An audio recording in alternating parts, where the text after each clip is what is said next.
present I'm Sorry I Haven't a Clue, the antidote to panel games.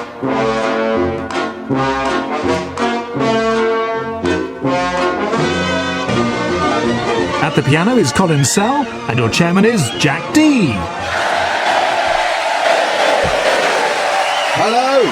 Hello, and welcome to I'm Sorry I Haven't a Clue. You join us this week on a visit to Southend-on-Sea. Indisputably a town in Essex. The county of Essex gets its name from the East Saxons, who were defeated in a battle to the north of here in 1016. The Saxons were mercilessly thrashed by the Danes on the orders of their king, Canute the Great, as he was described by the Saxon historian Ethelstan the Dyslexic.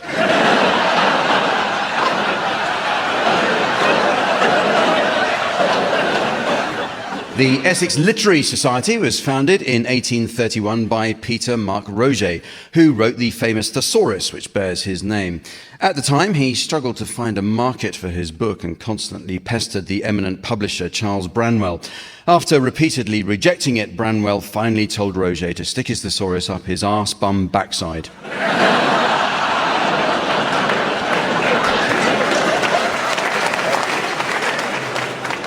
Southend is notable for having Britain's first branch of Starbucks outside of London, which opened in 1997. Before then, the people of Southend had to make their own coffee, shout out their name incorrectly, and then burn a £5 note.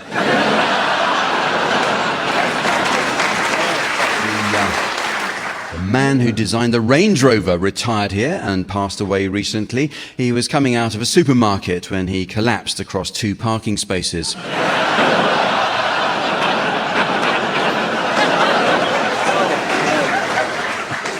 The late film director and restaurant critic Michael Winner had a country home near Great Baddow.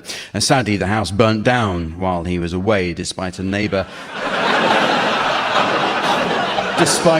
summoning the fire brigade. So that was a waste of a second-class stamp.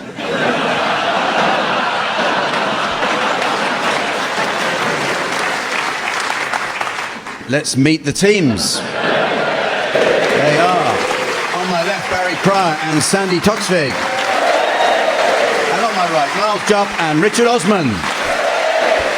And taking her place at the desk next to me, please welcome our scorer, the ever-wonderful Samantha.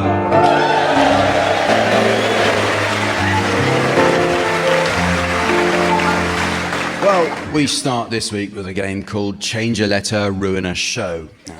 Single letter changes can alter ideas or concepts. For example, simply substituting the letter N for the letter M gave us the noodle bar for pensioners, Wagananas. In this round, I'll ask the teams to suggest TV, radio and film titles that would have been substantially different if just one letter was mistakenly changed. So start with you, please, Barry. Why do you think you are? Miles. Grand's Anatomy. Richard. Gove Hurts.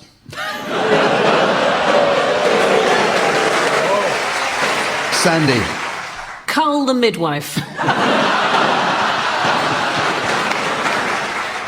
Are you being perved? 3 Men and a Goat. Top rear. Geordie Hoare. Desert Island Desks. The National Pottery, live. Noel's Horse Party. That was the 90s for you.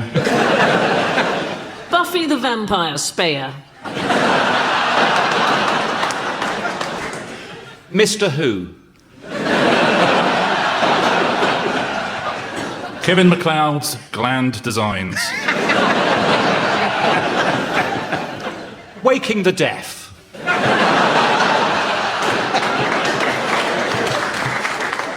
Hash in the Attic. Chunderbirds. Well, the next game is called Word for Word. Now, in this game, each team attempts to exchange unrelated words while the opposing team tries to spot a connection. So, Barry and Sandy, you can start exchanging your words, while Richard and Miles, you should challenge to take over play if you think you've spotted a connection. So, off you go, please, Barry and Sandy. Plinth. A bassinate. Asteroid. Bonquette. Doppelganger. Oh, that's good. I've got 2 bonquettes identical.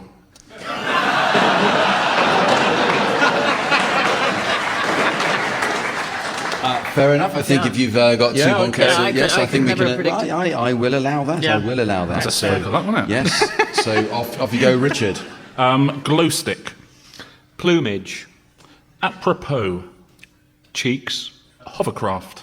Brisket. Lyricism. Sandy. All these words are in a Greek dictionary, and they're trying to fool us by not doing them in Greek. I think you have spotted a connection there, Sandy. I think you're quite right. And we are now into the elimination round, so it's over to Sandy and Barry, where you will be eliminated if a connection is spotted. Furore. Oh, spritz. Gauntlet. Brassiere. Miles. Well, I mean, if you suggest to someone that they might attempt to remove your brassiere, as I've done several times, you're throwing down the gauntlet. Thrown down the gauntlet. Okay. Well, I'm afraid, Sandy, yes, there is a connection there, isn't there? I'm Very afraid- concrete one, yeah. Very concrete. Unarguable. Yeah. So I'm You've sorry, seen my bra. Sandy has now been eliminated, so it's now down to Barry to come up with a sequence of words. To come up with a sequence of words which make no sense, which in Barry's case won't be a problem, I can assure you. On my own, this is. On your own, Barry, Solo. yes. Hubris. Indigo. Jesuit. Kennel. Miles has come in. We take our dog to a Jesuit kennel. Could you give us more details of that? Yes, it's a retriever. Fair enough, there are quite a lot of Jesuit kennels around, Barry. I'm surprised you didn't spot that. I don't get out enough. Yeah, I'm afraid that, so you're eliminated, Barry. So now it's down to Miles and Richard. Well, are we against each other? This is fun. Priest hole. Plunger.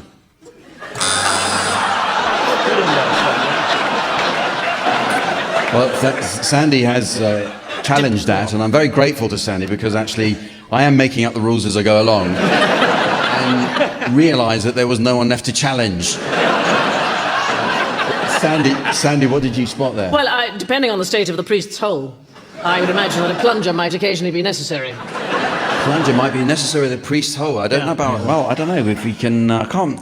Actually, maybe we should put the vote to the people. That never goes wrong, does it?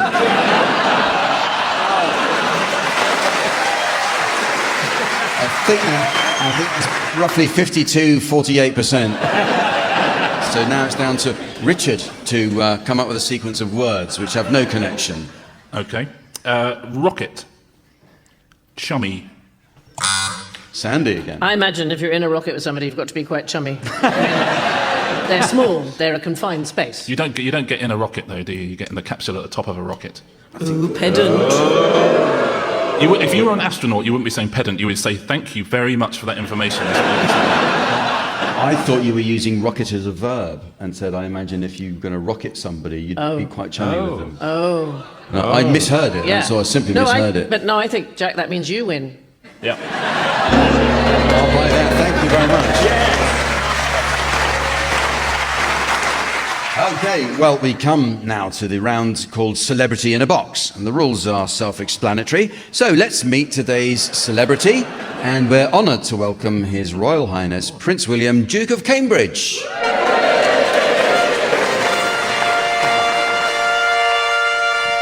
Welcome, Your Royal Highness. I know you're a very busy man, so without further ado, can I ask you to step into the box?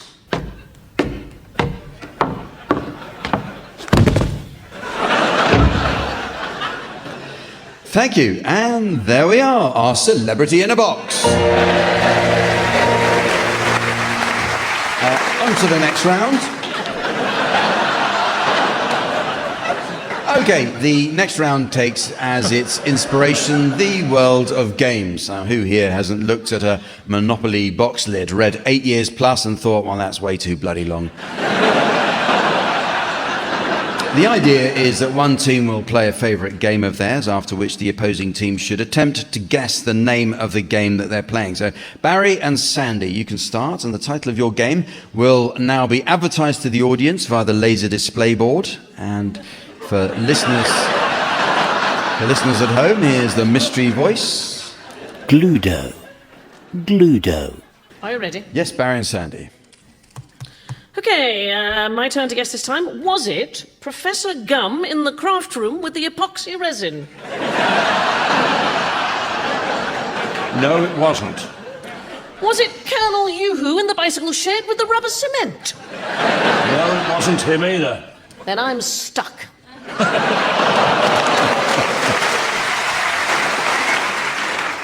Good game, eh? Not to be sniffed at. Could it possibly be Gluedo? So your turn to play a game, Richard and Miles, and the title of your game is now being exhibited on the laser display board, while here again is the mystery voice for listeners at home. Desperate for the Ludo. Desperate for the Ludo. Okay, over to you, Richard and Miles. Okay. Oh, how long have we been playing this? 2 hours. If we can just get to the centre. Let's just get it. Oh, 6. That's so annoying. Turn, come on. Just get your yellow thing to the middle. Come on, you can do it. This always Just a 3. That's all you need. Oh, 5. Oh.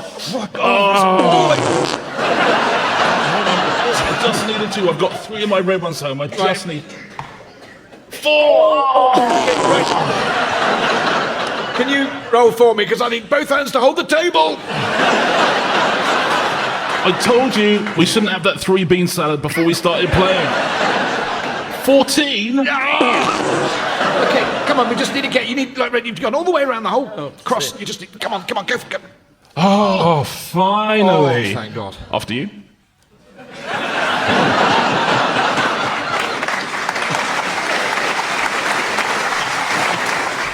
Faintly lavatorial context, I Yes. think. And I think it's 2 syllables. And I'm trying to think of the other one. Now, wait a minute. Shot in the dark. Lou.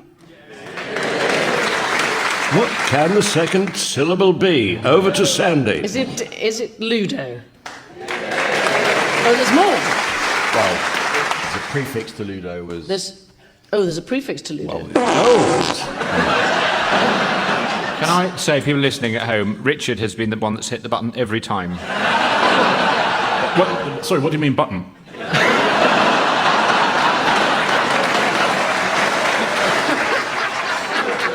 There's a prefix to it. Well, you can tell them. The game we were playing is called Desperate for the Ludo. Desperate for the... Oh, yes. And it's brilliant. Much better. Yes. I feel a fool now. I'm trying to stifle my laughter. And I'm managing. This is lovely team play. Lovely team play. Yeah. Okay, well, in this next game, we take a look at eye-catching program titles. A good program title can help secure a huge audience, as was illustrated by the recent Channel 4 documentary about the favourite biscuits of the travelling community, My Big Fat Gypsy Creams. The people whose job it is to come up with ideas for radio and TV shows can be remarkably lazy with their programme titles, so I'll ask the teams to share examples of programmes where the content has been contrived to suit what someone thought would make a clever title. Maybe we start with you, please, Miles.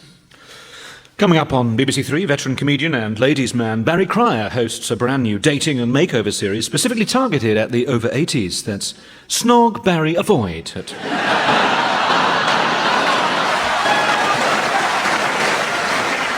Barry.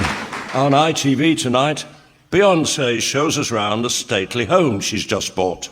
That's Beyonce Castle tonight on ITV. Richard. Next on BBC One, what happens when a leading chemist opens 2 branches in the same Surrey town? In These Boots Are Made for Woking. Sandy. Tonight, Rick Stein travels to France to examine why the British are so squeamish about some traditional French cooking. That's Rick Stein with Horses for Courses.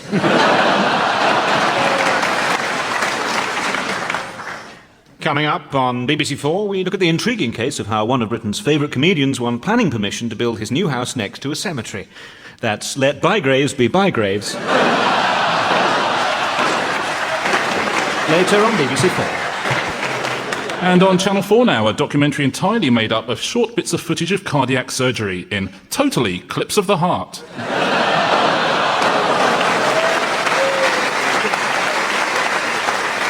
In the Life Scientific, Jim Al-Khalili talks to Professor James Long about his groundbreaking work analysing personality traits from people's urine samples. That's Taking the Piss this Wednesday.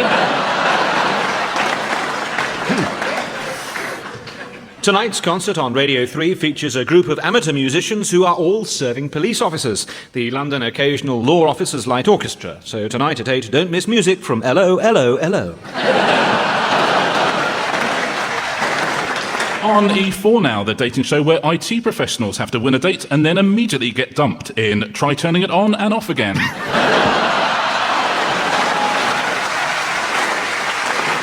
Tune in for the new quiz with Alexander Armstrong and Richard Osman, and all the contestants go commando. That's Pantless today at 5.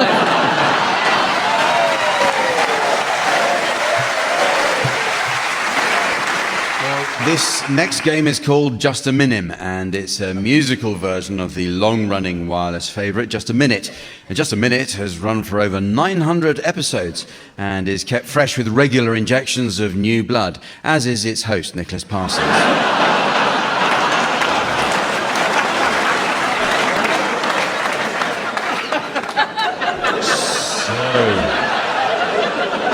So, Colin, I'm going to need you to... No, Colin. I haven't finished yet, have I? I was about to say I'm going to need you to keep very quiet until I actually ask you to play the piano. And as... Oh, don't feel sorry for him. He doesn't care. Doesn't care about you. Otherwise he wouldn't have turned up in his gardening clothes. And as the minute waltz gently fades away, please welcome our 4 gifted, accomplished, skilled, masterful, adept, ingenious players who are also lively, entertaining, quick-witted, etc., etc. Sandy Toksvig, we're going to go to you first, and the song I'd like you to sing with your usual wit and wisdom without hesitation, repetition, deviation, or repetition is Oh, I Do Like to Be Beside the Seaside. Oh, I do like to be beside the seafront. Me prefer being next to briny deep. Je aime to stroll upon the prom path beach, where the brass bands play tiddly om pom teach. So just let me exist along the ocean. I'll conduct life with such glee. And there's lots of girls as well. Me, I'd love sojourning abreast, parallel to Frotham, also the surf.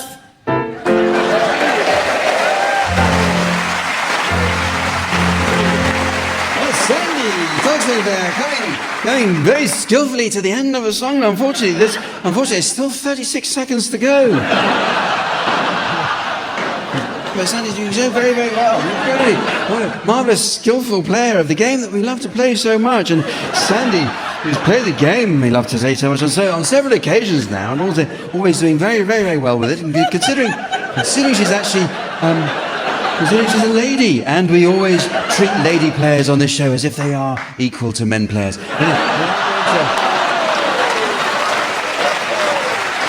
Move on, we now have a second song to sing, and I'd like Richard to start this time with She'll Be Coming Round the Mountain. She'll be coming round the mountain. Richard Osman. She'll be coming round the mountain when her comes, traversing the hillock. And Barry has a challenge there. Barry, just wait a minute until I haven't introduced you yet, have I, Barry? I haven't been able to tell the ladies and gentlemen that you're a long-standing member of the game and a skillful player of the game that we love to play. And I'm so keen to come in with a challenge, you haven't even let me say my bit, and I'm the chair of the game. I don't say that, no one will know where we stand with it. But anyway, Barry Cryer, who's so desperate to spit out what he wants to say, I'm hoping now that it's going to be kind-hearted and not as vitriolic as it sometimes can be. Dear Barry Cryer, who's been coming here for so many years, he's actually forgotten that he's no longer invited. Barry Cryer, what was the nature of your challenge? Hesitation. There was a bit of a hesitation there, wasn't there? Richard Osman came in, a little bit of hesitation there between the words. He sounded as though he was searching for the next. It's a fair challenge, isn't it? I think, Richard, don't you agree? Richard, don't just sit there nodding. This is radio, don't you understand? People can't see that now. I am strongly in favour of that challenge. Yes, well, Richard Osman there is a co-host of TV's favourite show, Pointless, where they keep the quality of the show so high by only making 6 shows a day. And that's how they do it. There's a trade secret that he won't mind me letting you in on there. So yes, there's a successful challenge from Barry there with only 68 seconds left to go there. Coming round the mountain to Barry Cryer. Thank you, Barry. Circling the hill on her arrival and orbiting similar territory, as well as visiting various routes in the area. And Sandy, a challenge there. Sandy, what was the nature of your challenge? Sandy, been playing the game for many, many years. A skillful player of the game that we love to play. Not only here, but throughout Her Majesty's United Kingdom, which is mostly England now. But we carry on anyway, don't we? What was the nature of your challenge, Sandy? I was just putting Barry out of his misery, that was all. Well, I'm not sure that's a proper challenge, but the audience here in Southend enjoyed it so much that I'm going to give you a 7 and 6 coupon to spend at Timothy White's on whatever you want. It is back to you, Barry, I'm afraid. With another 72 seconds left. She'll be coming round the mountain. Over to you, Barry. Singing I-O, yippee, uppy, E. Caroling J-K-L-O-V. And the whistle went there, which means that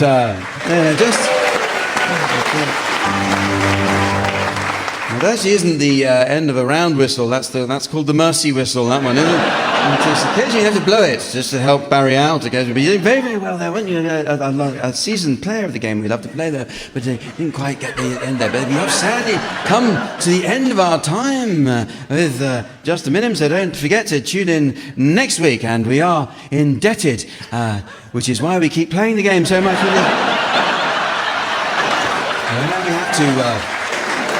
We have to thank Ian Messitup, who has been so marvellous. I don't really, but I have to say that anyway. So thank you for joining us on Just a Minim.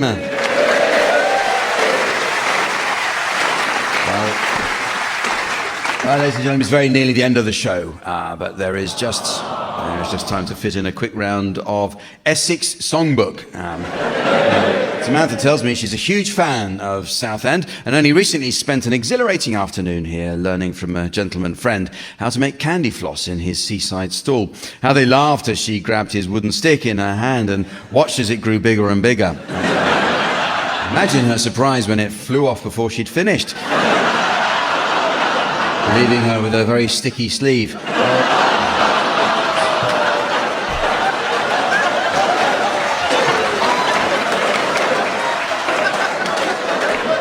Sometimes I wish Jermaine Greer didn't write for this show anymore.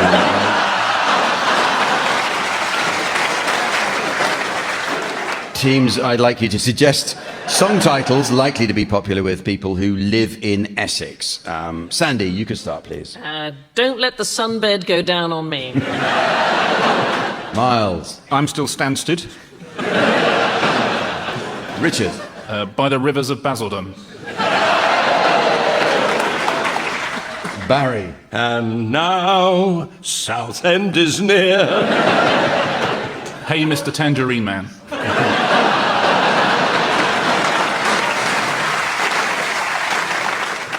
Don't look back in anger. I want to Braintree.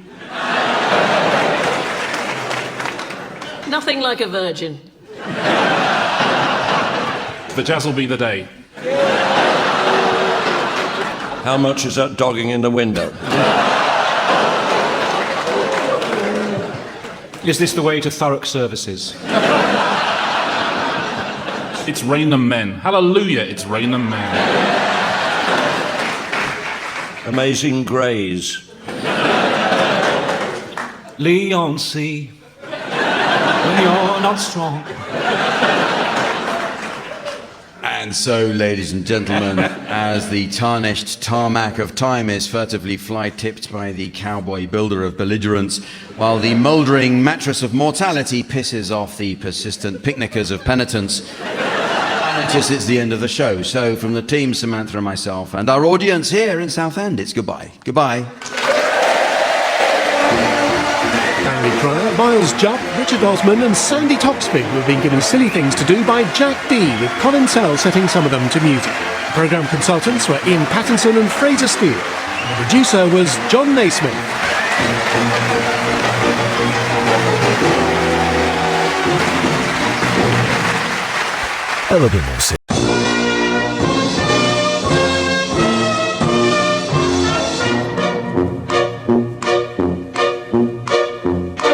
We present I'm Sorry I Haven't a Clue, the antidote to panel games.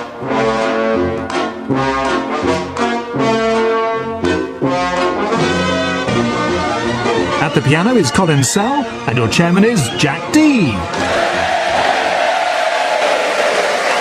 Hello and welcome to I'm Sorry I Haven't a Clue. You join us for a second visit to Southend-on-Sea in the fine county of Essex, and the artist John Constable famously painted cottages in North Essex, and Constable's great-great-grandson joined the Essex police force. As they didn't want to call him Constable, he was asked to change his name to something less confusing, and so became known as Constable Bent Bastard.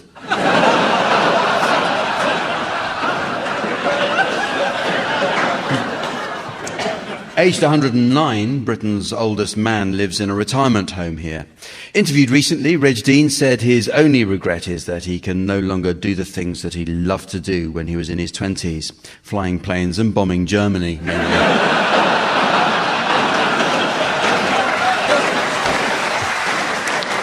Britain's previous oldest man died last New Year's Eve. He suffered a fit while playing charades and passed away surrounded by his family shouting, "Is it Dirty Dancing?"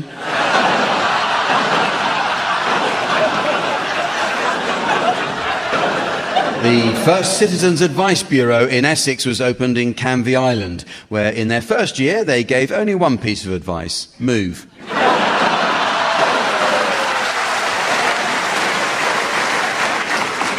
The inventor and wireless pioneer Marconi set up the world's first regular radio broadcasts from here. The company that bears his name later made televisions, as well as the first ever TV remote controls. These Italian-made controllers worked well, except if you were watching a war movie when they kept switching sides.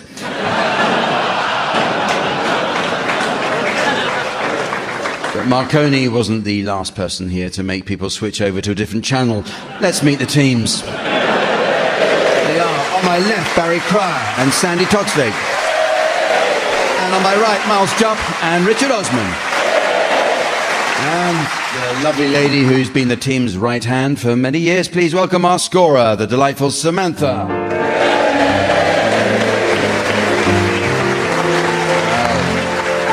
We start this week with some new additions to the Uxbridge English Dictionary. good dictionary is essential for learning the correct use of similar terms. But certain regional words have been known to cause confusion. For example, a surprisingly large percentage of the UK population are unable to distinguish the difference between Ipswich and Norwich. Well, Ipswich is a large town in East Anglia whose history can be traced back to Roman times, whereas Norwich is a thing Chinese taxi drivers have to pass.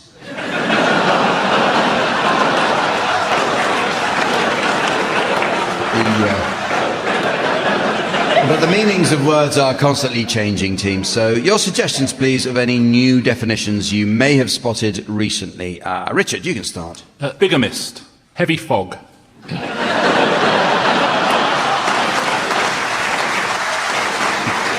Sandy. Buttresses, especially lustrous bottom hair.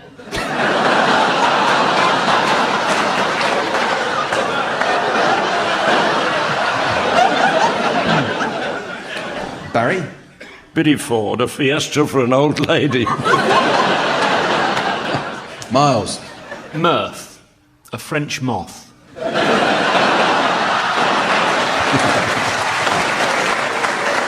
Conservatory, to pickle Boris Johnson. Chinwags. Bruce Forsyth's wives and girlfriends.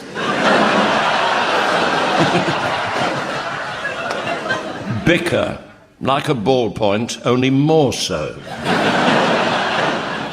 Potpourri, the aroma of dried Teletubby. Likelihood. Probably a gangster. Barrier. More like Barry.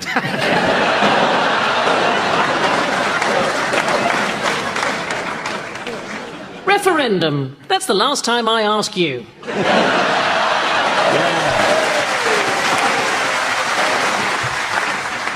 Juniper.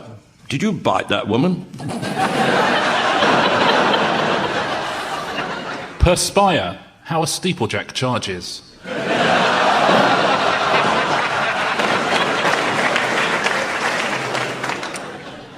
Glamorgan. Male version of the vajazzle.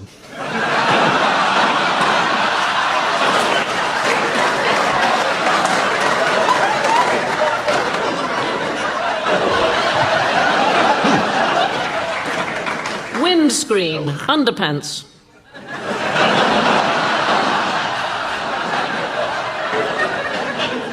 Shootout. Someone selling shoes at above their market value.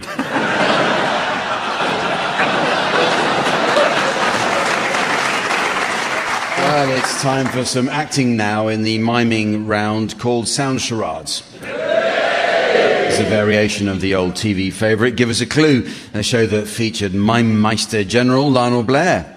Veteran entertainer Lionel keeps a typically sharp eye on current events. He took a particular interest in the recent referendum campaign, although ever shrewd, Lionel refuses to be drawn on whether he was in or out.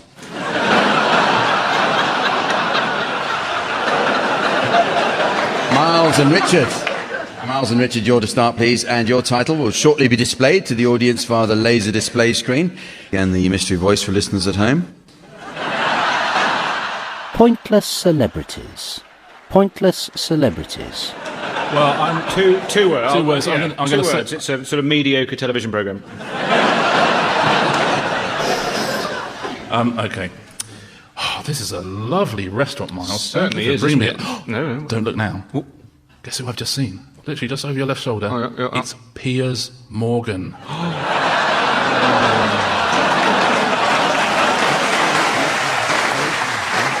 Well, I suppose people like that would go, hang on a minute. Ooh, behind you, Yeah. eating pasta. One of Jedward. Wait. Miles, drink up. We're leaving. It's Katie Hopkins.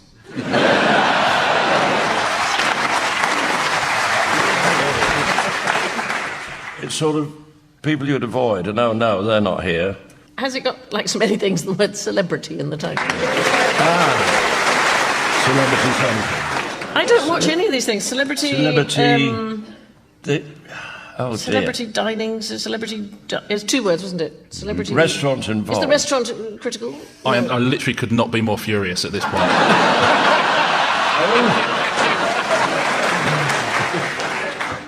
Oh, is there the thing you do? Do you do a celebrity one? Please let him down gently, sir. Oh, it's that must-see. What's it called?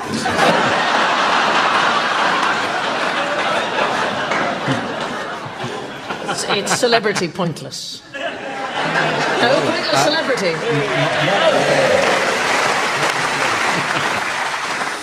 Good. It's going to be an interesting meal after the show, isn't it? Okay, final title is being displayed for you, Barry and Sandy. And here, once again, is the mystery voice for listeners at home. The Royal Hunt of the Sun. The Royal Hunt of the Sun. Okay. 6 words. Play in a film. Right, here it goes. Camilla, who?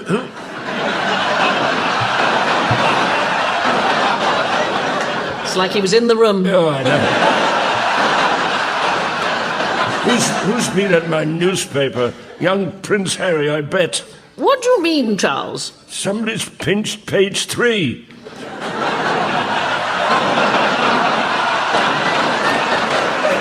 I can't find it anywhere. The end.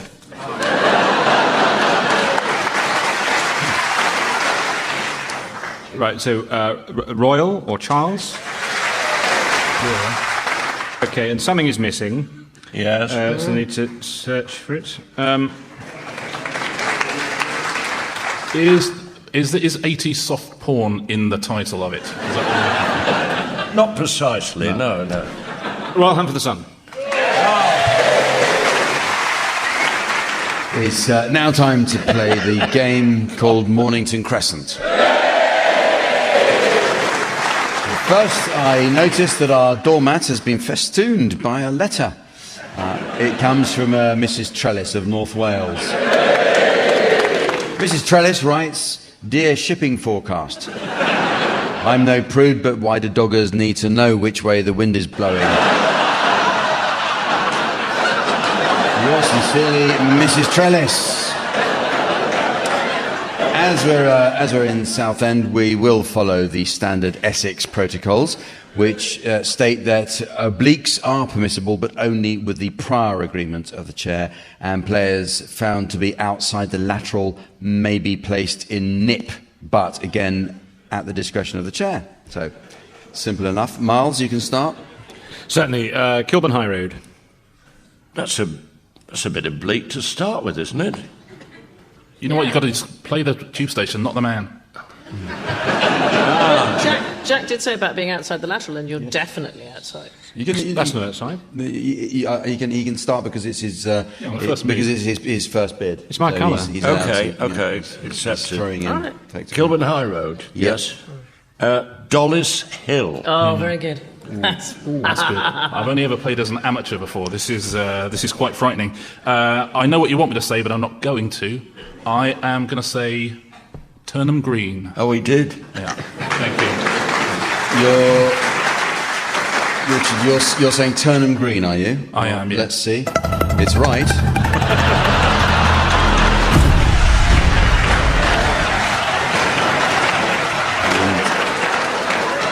Down to 4, not quite. You could have had Basildon, Chingford or Chelmsford. They're all pointless, they are. Okay. They should do a celebrity version of that show. They keep trying. Miles.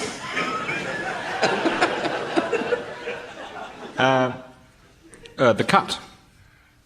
Oh, alliteration here. Right. Cockfosters. What? Sandy, you didn't I go. haven't gone yet. Oh, I'm didn't go, sorry. no. Sorry, Sandy. No, so that surely puts me in the Hainault loop to go twice. Yes, Yeah. I think that's right. So Sandy. I'm going to go straight to Rodding Valley. Then I'm going to go again and do another jump. I'm going to go South Woodford. Hey. Yeah. Oh, Wow. Thank you. No. So Sandy taking the Essex protocol very literally. That's quite all right. Yeah. It's my first ever time, and I've got to follow a Hainault loop. Brilliant. Thank you. Actually, no. It's Miles. It is back to Miles. Yeah. Of course, yes. You do, Sorry, that's. yeah. I was thinking of Cuban rules. I apologise. You've just got to hold on sometimes, haven't you, and see where the game takes you. Perivale. Dagenham. Perivale and Dagenham. That's swiftly taken on there, Barry. I might be missing something here, but I'm going to say Bromley by Bow. You're saying Bromley by Bow? Yeah.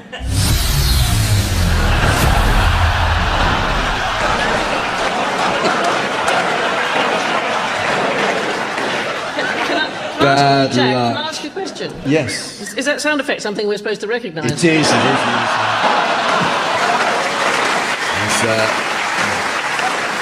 a lot of competition between these quiz show hosts, you can tell. They're just, yes, it is. That means that's not a valid one to come up with. Bromley by Bow. So you have another go, Richard. Have another go. Good. Well, I will go for Ravenscourt Park. Oh. I know. That's what I was going to... You know what? I should have gone for it in the first place. I was going to, and because it's professional and I was showing off, I went for Bromley. I shouldn't have done. Well, it's marvellous to hear you thinking out loud. It's Sandy. I should be kind because it's your first time, but... I've heard that before. More than once, embarrassingly. And weirdly, it was from Sandy. Well, I've not been well. If you've not been well, I can't believe you haven't heard of Pointless.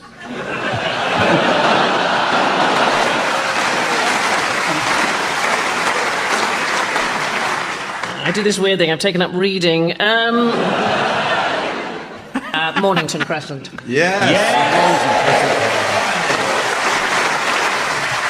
Excellent round. Well, this next round takes a look at popular Essex culture and customs.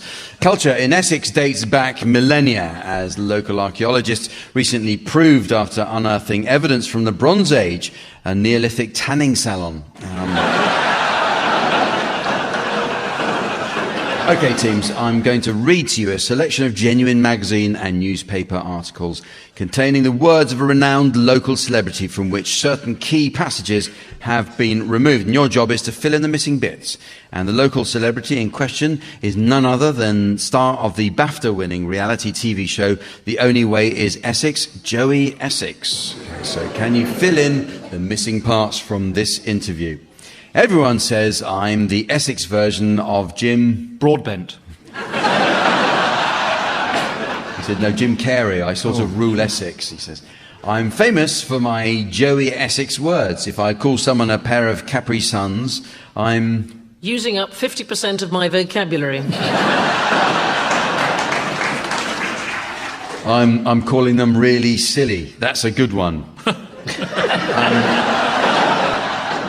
I wasn't born in Essex, you know, but I was called Essex, and then I moved to Essex, which is...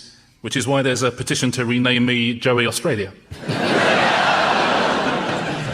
which is crazy. When I was on I'm a Celebrity, Get Me Out of Here, some people thought I asked stupid questions. Questions like, who's the Prime Minister of... Nando's.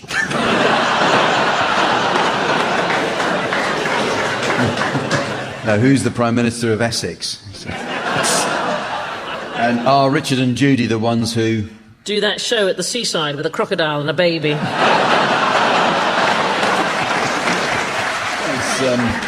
Are Richard and Judy the ones who created the world? What? Seriously?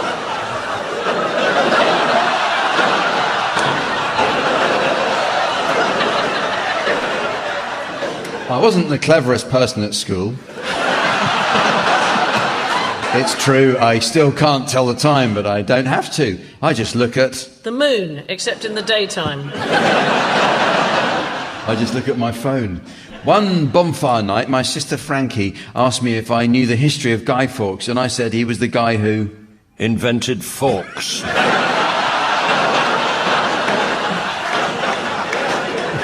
I said he was the guy who died on the cross.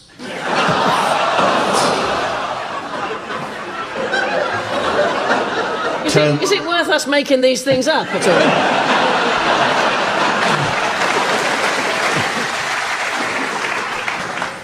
I think the first girl I fancied was basically a typical Essex girl with perfect white teeth and Creosote on her face. and tan skin.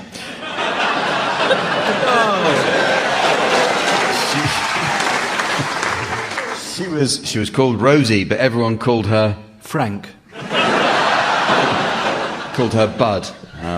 I only pull good-looking girls. My mates pull anything, especially James. He would pull The plug on a life support machine to charge his phone. he would pull an alien. Unlike most of my mates, I've never gone for girls with big Dads.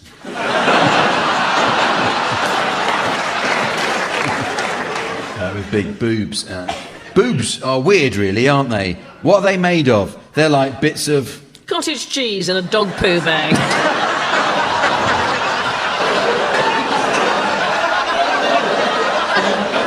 I'm trying to channel him now. They're like bits of jelly. And I'm actually quite good at cooking. That's what I like doing. Today I cooked eggs. Using a toaster for 4 hours. And met a fireman. No, today I cooked eggs on toast. My favourite place for a takeaway is Two Kitchens, and it's in Loughton. You probably haven't heard of it if you don't live in Essex, but it's very Confusing because they have 2 kitchens. it's very well known. The sushi in there is like... Fish, only not as warm. The sushi in there is like going into Nobu. Growing up in Essex, the ultimate status symbol was a set of... Married parents.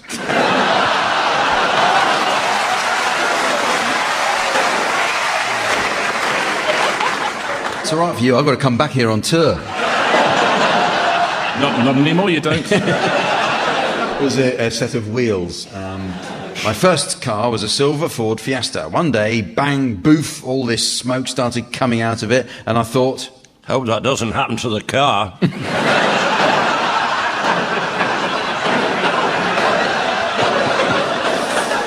I thought, what the hell, and I left it on the road. Clothes are a status symbol in Essex, so you always have to spend a lot of money on your wardrobe. I once splashed out £1,000 on a Louis Vuitton Suitcase and had to apologise to the shop. Louis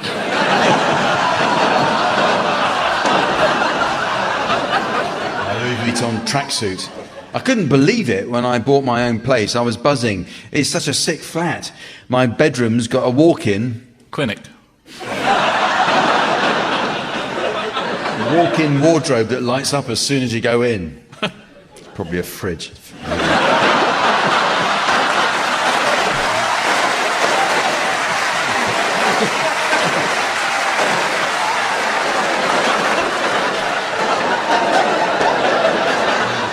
When I did the show Splash, Tom Daly told me the 20-metre diving board was his second home. I thought that meant...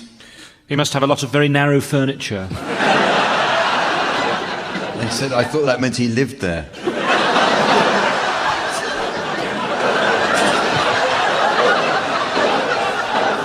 In the show, celebrities compete against each other in a diving contest. I wore extra tight, extra short trunks. On the back, they even had... A sign saying front. They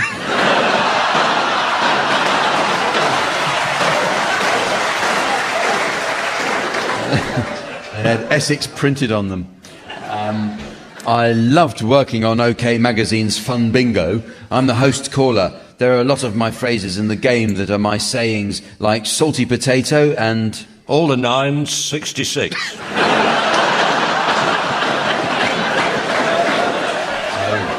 And ream, it's fun. I like watching American TV shows. They're very deep. I'll only turn off the TV if there's something gross or something quite intense, like... Dialogue.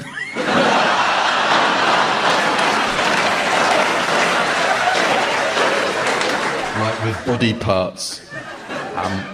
In my latest TV series, I go to Africa and I'm thrown into... Governing Zimbabwe. I'm thrown into all sorts of situations. Compared to Essex, Africa's a lot...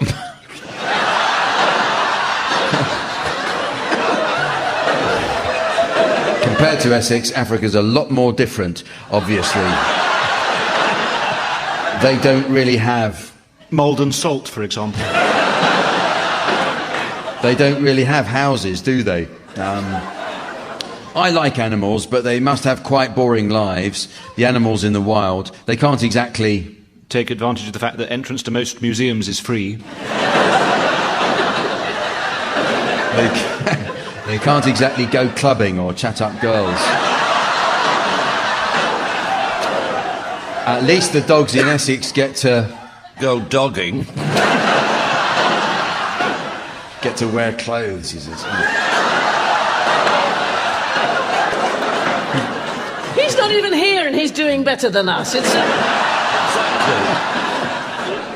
The animals I loved most in the whole wide world were frogs. I was addicted to them. Nanny Linda had a boyfriend who had loads of frog spawn, and he'd let me take it home and put it in my pond until Nanny Linda pointed out it wasn't frog spawn.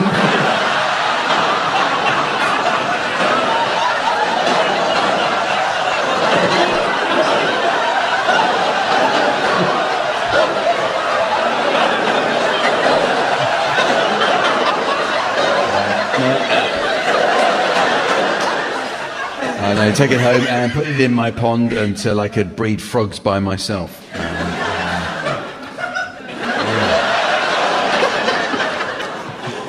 Ladies and gentlemen, it's very nearly the end of the show, but there is just time to fit in around a rodent film club. Samantha tells me she's just nipping off with a gentleman friend to the local rodent rescue sanctuary to show him the little squirrel she's adopted. She says she'll probably let him hold her little tufty before helping him bury his nuts out in the garden.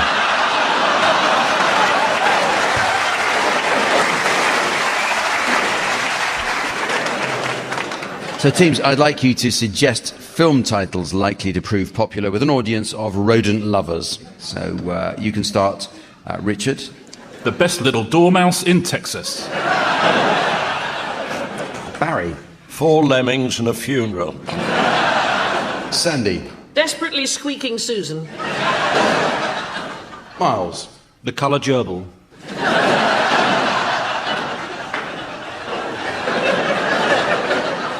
Saturday Night Beaver.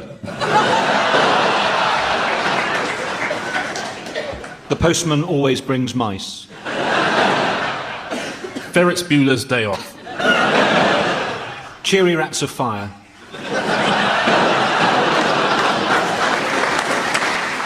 Rent a Kill Bill. Verminator. The Men Who Stare at Stoats. Inglorious Mouse Turds. Verminator 2. Lock, Stock and Two Smoking Squirrels. The Sound of Mouse Sick. Total Recall.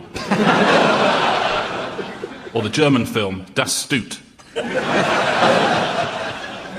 Vole Actually.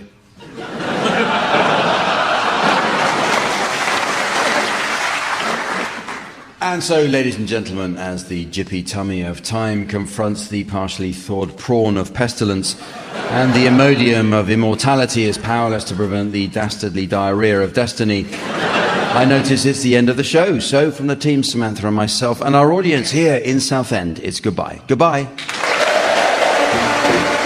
Barry Cryer, Miles Jupp, Richard Osman and Sandy Toxby have been given silly things to do by Jack D, with Colin Sell setting some of them to music. The programme consultants were Ian Pattinson and Fraser Steele. And the producer was John Naismith.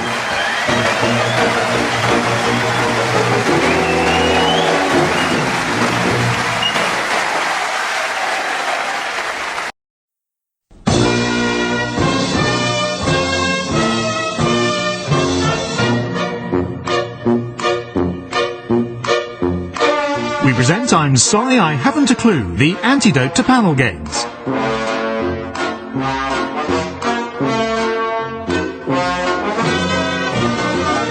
At the piano is Colin Sell, and your chairman is Jack D.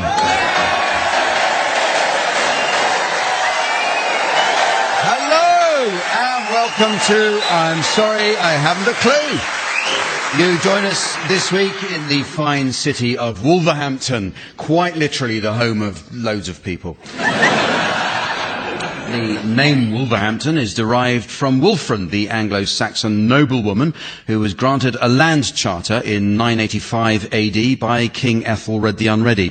Wulfrun was summoned to the king's palace for the charter ceremony to be greeted by Ethelred the Unready, who answered the door dripping wet in a bath towel.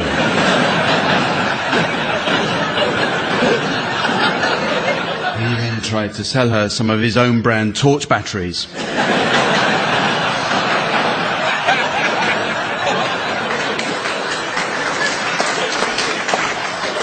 Public transport came to the town in 1847 with the opening of the Wolverhampton Corporation omnibus service. This served the city centre and then expanded to the suburbs with stops positioned at every mile. Making the journey by bus today, very few of these original cast-iron Victorian bus stops can still be seen, as most of them have been destroyed by vandals, really. Where do these people get off?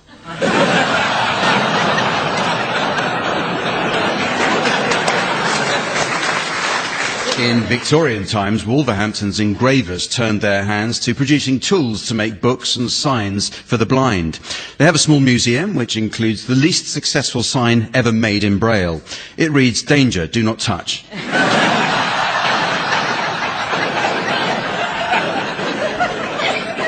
Born here in 1930, John Keith Taylor, OBE, was the football referee famous for officiating in the 1974 World Cup final, during which he awarded 2 penalties in the first half an hour.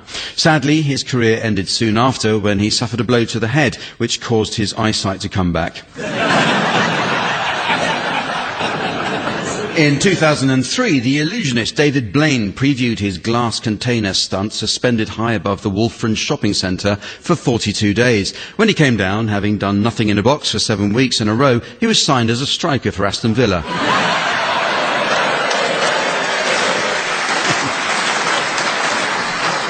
The record producer, Pete Waterman, is from Wolverhampton. He left school at 15, never having learnt to read or write.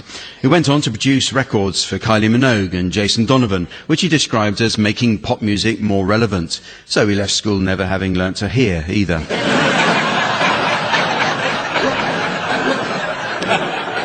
In the 1950s, the future record producer Phil Spector lodged here when he was an exchange student at Wolverhampton College of Art. Where he got his musical influences remains a mystery, according to his landlady, Mrs. Doodlan Doodlang.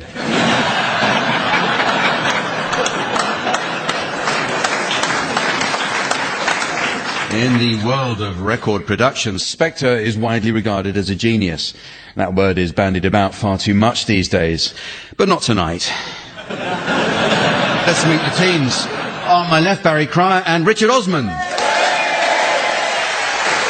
And on my right, Tim Brooke-Taylor and Susan Calman. And taking her place at the desk next to me, please welcome our scorer, the ever-delightful Samantha.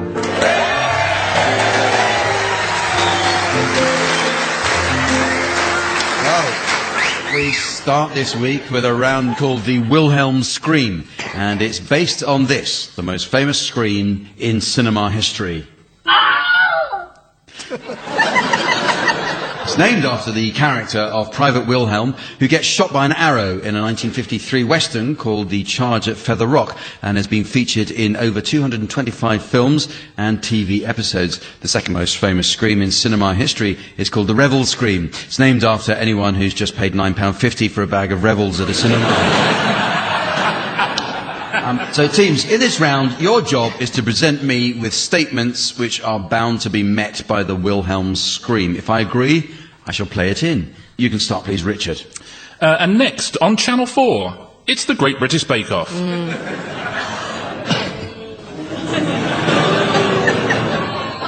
Tim. Qatar was a great choice for the World Cup. Barry. Donald Trump as President of the USA.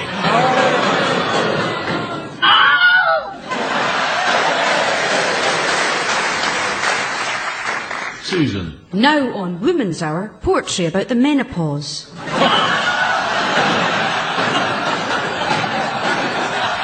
Oh, this is tough. So, Jack, I've been looking through your internet history.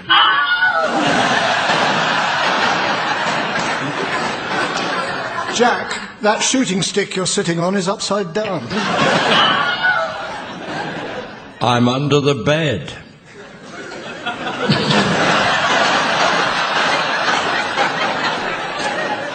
So, you want to change your pounds into euros. Let me show you how much that will be.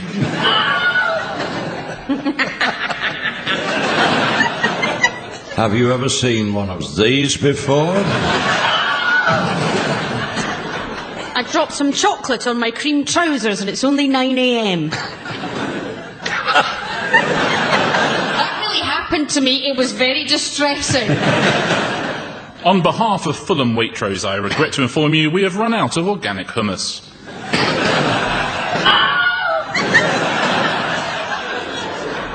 Barry, it's your round.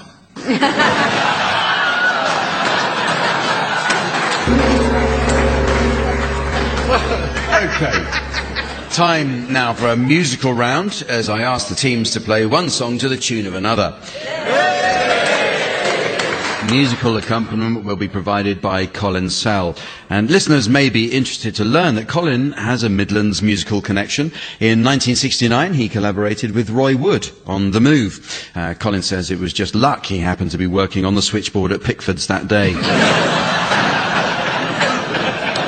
So we'll start with you, Tim. And I'd like you to sing the words of Barbie Girl by Aqua to the tune of the chorus of the Hebrew Slaves.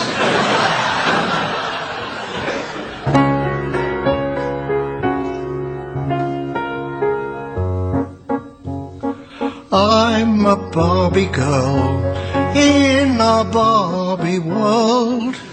Life in plastic, it's fantastic. You can brush my hair, undress me everywhere. Imagination, life is your creation. Come on, Barbie, let's go party. I'm a blonde bimbo girl in a fantasy world. Dress me up, make it tight, I'm your dolly. You're my doll, rock and roll, feel the glamour in pink. Kiss me here, touch me there, hanky, hanky.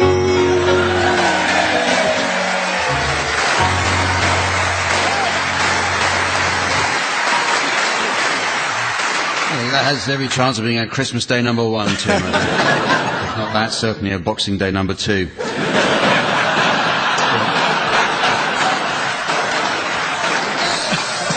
Susan, I would like you to sing the words of Shirley Bassey's Goldfinger to the tune of the theme from Sesame Street.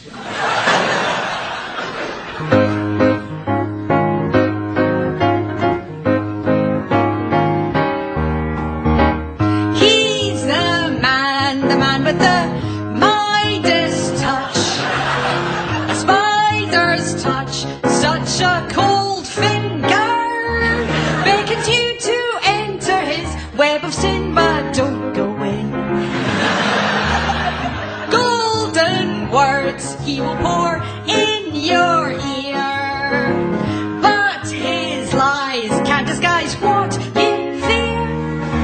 For an golden girl knows when he's kissed her, it's the kiss of death from Mr. Goldfinger. Pretty girl, beware of his heart.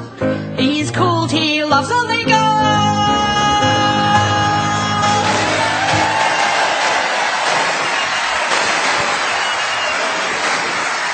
Susan. Okay, your turn, Barry. I'd like you to sing the words of If You're Happy and You Know It to the tune of the Funeral March.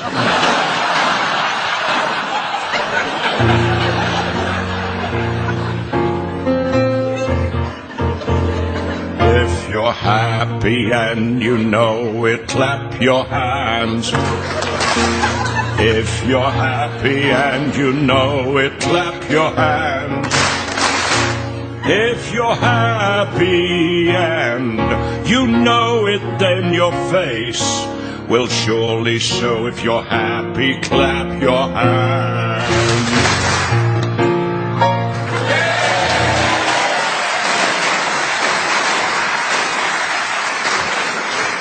Sounded like you're putting the bins out. Richard, you now. I'd like you to sing the words of Milkshake by Khalees to the tune of English Country Garden.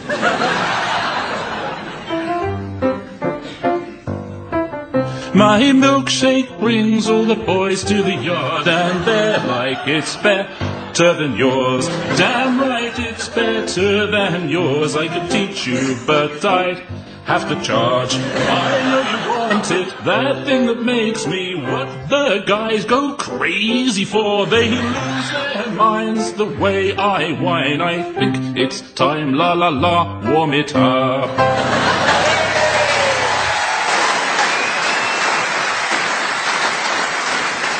Time now for a round called Word for Word.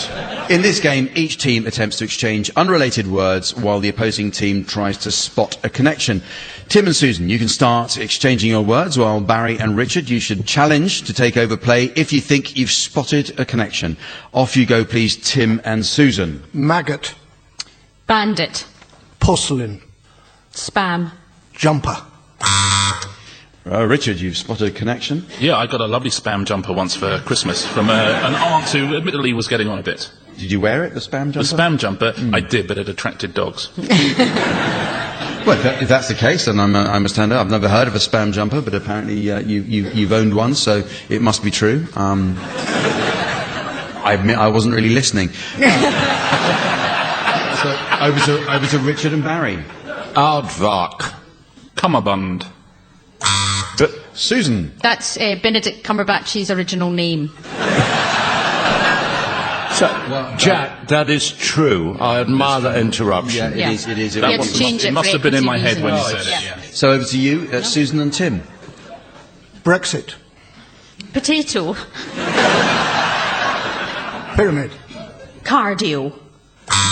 What? Richard. That's where I do a lot of my cardio in Egypt. In Egypt. How'd you get insurance to do cardio in Egypt these days? Exactly. But Barry, you're on You're on his my team. team, Barry. I know. I'm being disloyal. I go one up from Admiral Insurance, which is Pharaoh Insurance. Oh, dear. How Xander Armstrong works with you full time, I will never know. Yeah, exactly. It's heavy medication, as you well know. Yes. All right, Barry, back to Barry and Richard. Diaphanous. Lepidopterist. Hey, Tim. Those are two words I don't know the meaning of. Oh, come on. They are therefore connected, you're right, Tim. So over to Tim and Susan. Butterfly.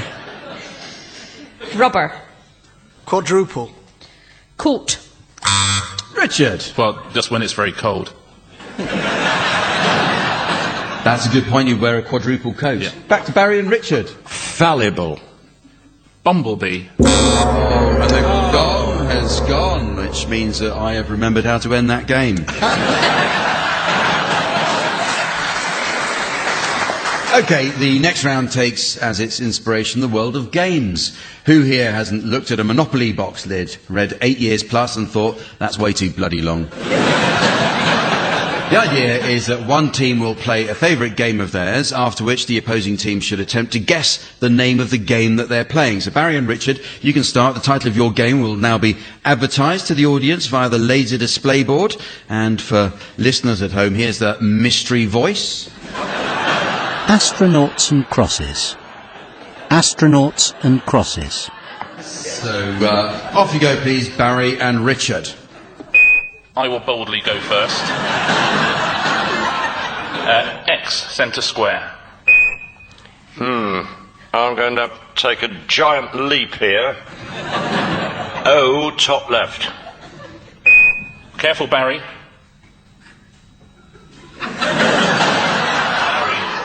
Barry, there's no point screaming. No one can hear you.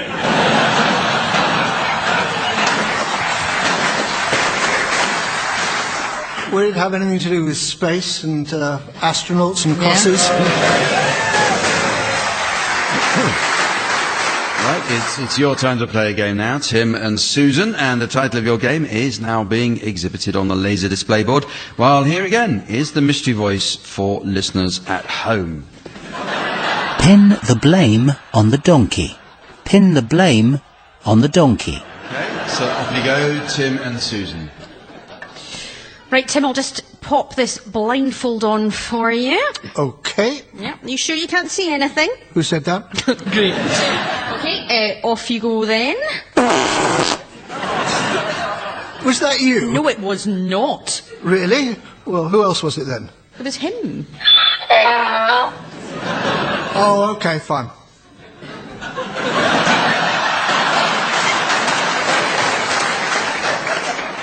A donkey is involved. Yeah. Don't, you know what? Don't applaud that. we all knew a donkey's involved, and it's. I'm going to say, pin the blame on the donkey.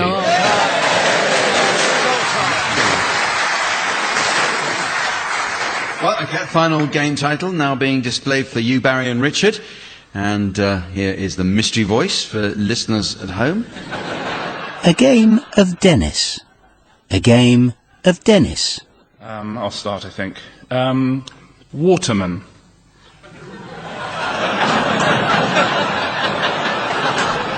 Potter. Love 15. Okay. Wise. Hopper. Wheatley. 15 all. Quaid. Les. Oh, a backhand. Bergkamp. Damn. 30-15. Weaver. 40-15. Compton. Hugh. The Menace. No. Game, set, and match.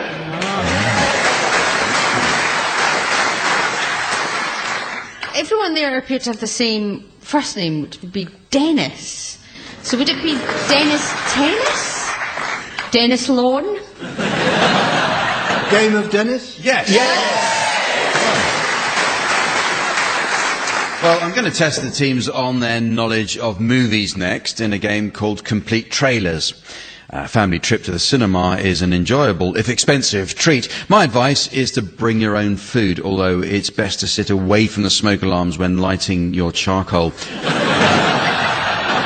In this round, teams, I shall read out a series of interrupted lines from classic movie trailers, and your job is to finish them off, okay? So the first one's for you, Susan, and it's from the film The Thing with Two Heads. The film The Thing with Two Heads. They transplanted a white bigot's head onto... Donald Trump. It's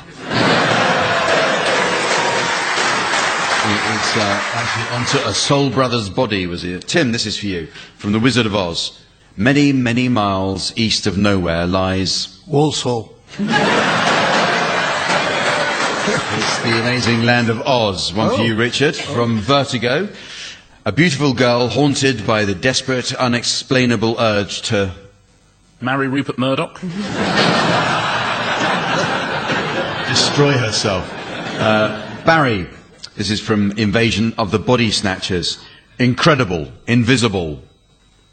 Jeremy Corbyn. Insatiable is what it was. Susan, this is from Alien 3. The bitch is... Probably just a woman with an opinion. Get over it.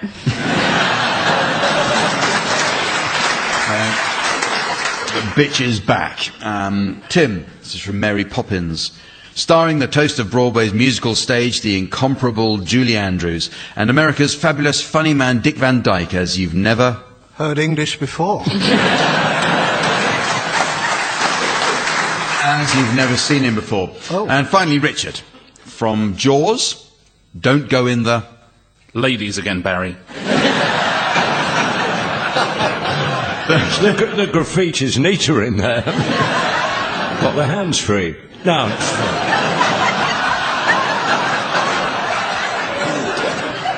Don't go in the water, is what it was. Okay, well, look, here is some for any of you to have a go at, all right? This is from Shaft. Shaft's his name, Shaft's his... Father's name. Shaft's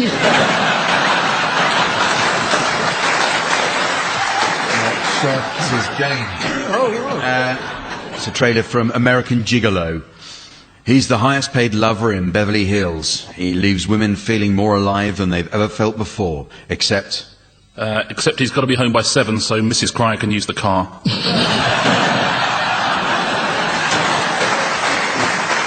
No, it music except one. The Hunt for Red October. Invisible, Silent. Sean Connery lets one go. No, it's Invisible, Silent, Stolen. This is from When Harry Met Sally, 1989 film. Can two friends sleep together and still... Present pointless. You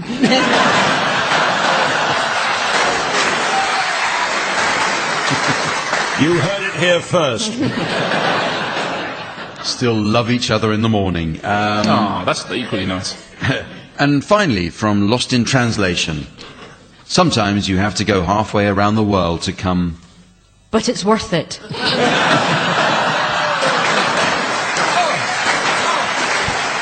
To come full circle. Well, this next game is called Silent Piano and has something for anyone with an interest in music. For students of music, it features Colin Sell at the piano, and for lovers of music, the piano is silent. In this round, Colin will play a well-known piece on his electronic keyboard, but with the power switched off. Only Colin knows what he's playing, so pretty much business as usual.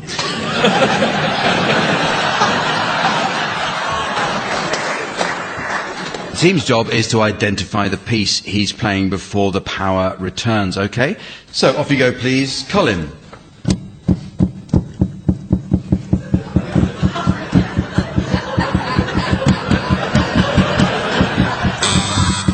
Susan. Is it C'est la vie by Bewitched? It is not C'est la vie by Bewitched. You carry on a bit more, Colin. Richard. Judging by the happy smile on his face, I'm going to say Firestarter by The Prodigy. No, you mustn't be confused by the happy smile on his face. That usually means he's got wind. Not that. And again, please, Colin, some more. Barry. That's an old music hall song. You can't put Willie where Willie won't go, I thought. I remember it. Colin remembers it. It's not that. Carry on, please, Colin.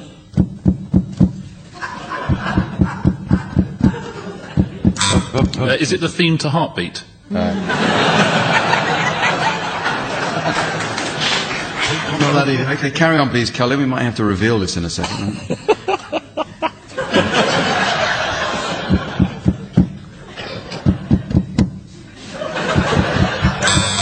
Susan. Is it someone trying to contact us from the other side?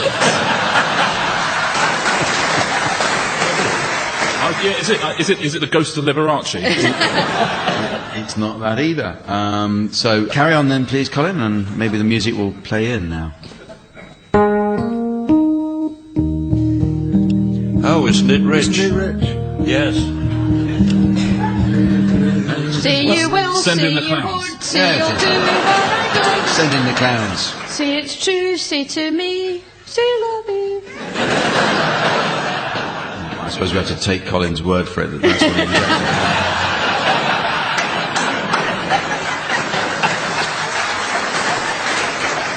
Thank you, Colin Sell. And, I've got lots more here, Jack. Yeah, I think we'll move on. Thanks anyway, Colin.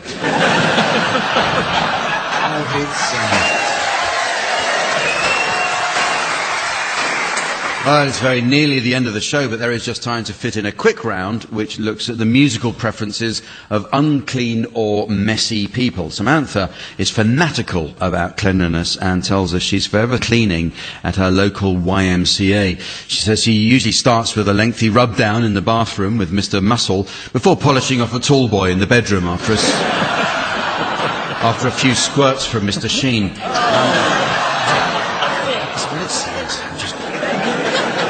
So, teams, I'd like you, please, to suggest song titles suitable for an audience of unkempt, dirty or messy people. So, Richard, maybe you could start.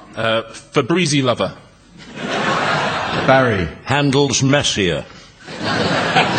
Tim. I should be so mucky. Susan. Don't push me because I'm close to the pledge. Nothing compares to poo. By the Bleach Boys. Sister Sludge. Who didn't let the dogs out? You've lost that oven cleaner. Soiling, I am soiling.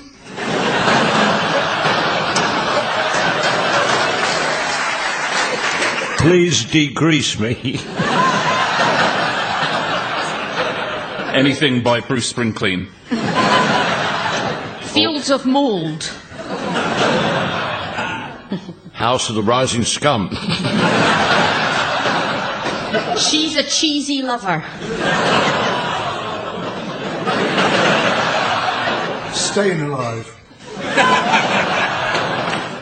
And so, ladies and gentlemen, as the impatient road haulier of time launches the yellow lemonade bottle of desperation towards the hard shoulder of despair, and the pancaked badger of indignity delights the school minibus of disdain, I notice it's the end of the show.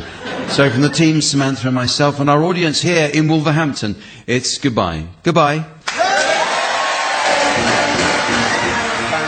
Susan Calman, Tim Brooke-Taylor and Richard Osman have been given silly things to do by Jack D, with Colin Sell setting some of them to music. The programme consultants were Ian Pattinson and Fraser Steele, and the producer was John Naismith.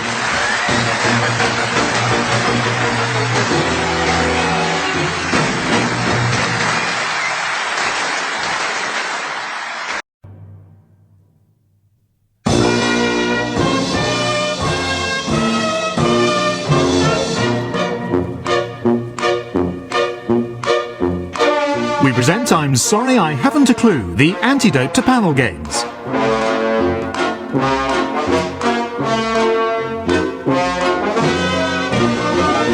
At the piano is Colin Sell, and your chairman is Jack D. Hello and welcome to I'm Sorry I Haven't a Clue. You join us this week at the Pavilion Theatre in the fine city of Glasgow. In the 1950s, central Glasgow became notorious for its street crime. The most prolific pickpocket, wee Jimmy Johnson, was eventually caught red-handed by Constable McVie, who dragged Johnson the length of Sauchiehall Street, past Buchanan Street, along DL Street, down Buccleuch Street, all the time beating him about the head with his truncheon, and into Rose Street, where he took out his pocketbook and charged him. Asked in court why he'd done that, Constable McVie explained that he knew how to spell Rose Street.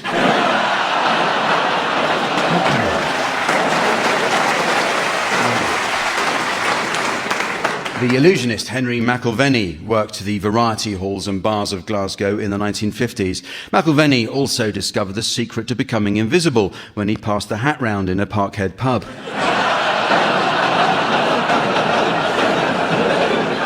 The ancestors of the movie star John Barrymore emigrated to America from here in the 1850s, and his granddaughter, Drew Barrymore, recently visited to unveil a plaque on the old family home. Now in her 40s, she still keeps her supermodel figure, which she puts down to Diet Coke and exercise, with a comma between Diet and Coke.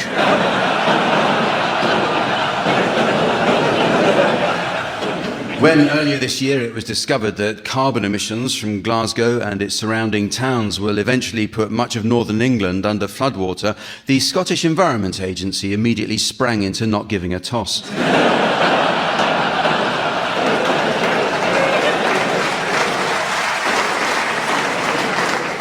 Glaswegians were recently excited by rumours of a new theme park opening here, but it turns out Disneyland Glasgow refers to a Scottish budget airline.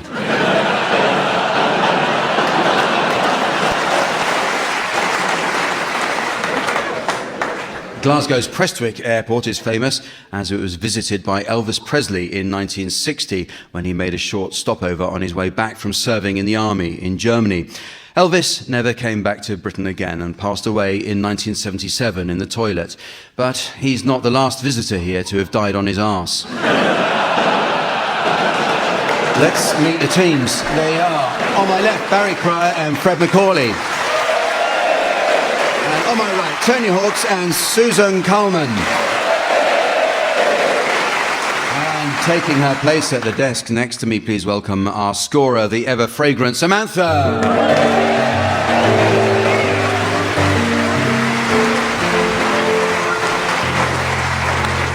Well, we start this week with a look at the world of literature. A visit to a bookshop is one of life's great pleasures, although it can be confusing. Earlier today in Glasgow Waterstones, Samantha tells us she asked for Fanny Burney and was directed to the medical section. In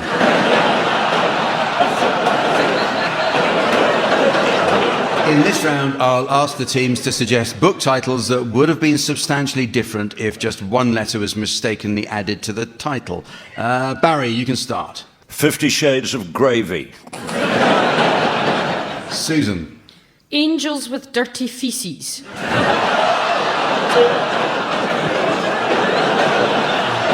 Fred. Hi, Claudius.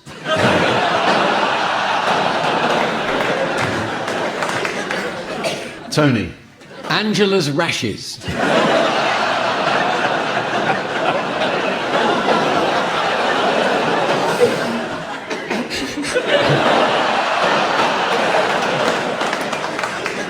Ian Fleming's Dr. Knob.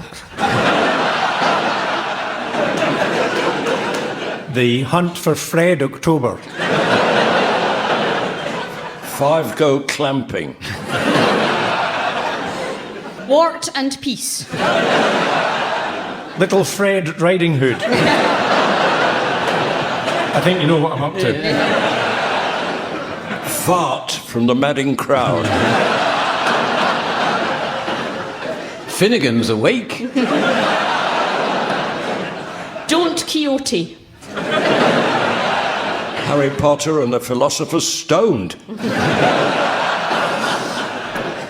Tarka the Rotter. Moby's Dick. Me, Ian Kampf.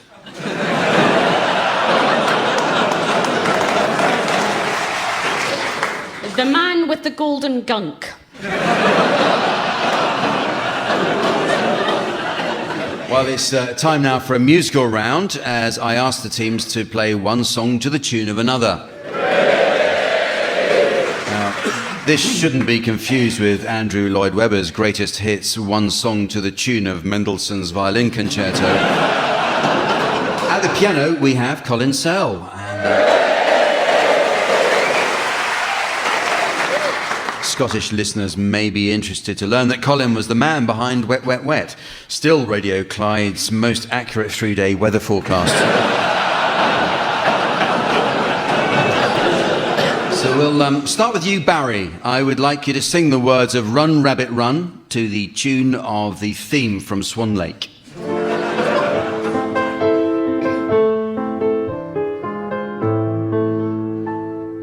On the farm every Friday, on the farm it's rabbit pie day. So every Friday that ever comes along, I get up early and sing this song. Run, rabbit, run, rabbit, run, run, run, run, rabbit, run, rabbit, run, run, run. Bang, bang, bang, bang, oh, the farmer's gone.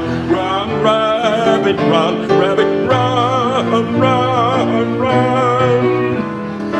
Run, rabbit, run, rabbit, run, run, run. Don't give the farmer his fun, fun, fun.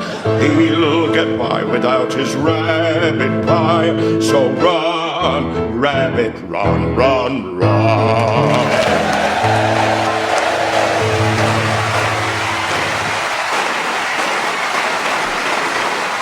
Thank you, Barry. Well, it's you now, Susan. I'd like you to sing the words of I Will Survive by Gloria Gaynor to the tune of I Belong to Glasgow.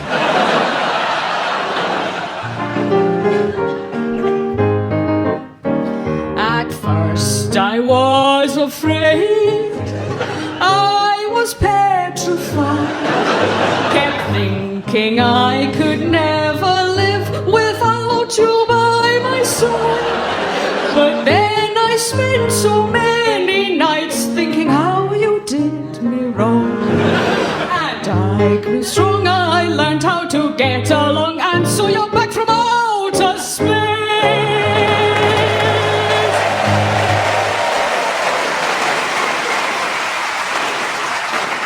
Susan, well, your turn, Fred. I'd like you to sing the words of There's No One Quite Like Grandma to the tune of Scotland the Brave.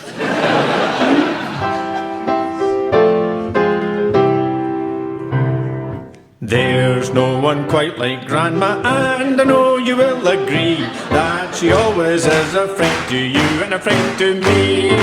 There's no one quite like Grandma, she's there in times of need. For it's bedtime on her knee, to us a book she'll read. Grandma, we love you, Grandma, we do. Though you may be far away, we think of you.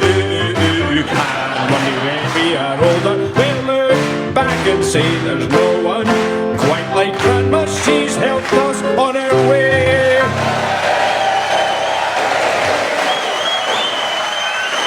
Fred MacAulay. You even clap along aggressively, don't you?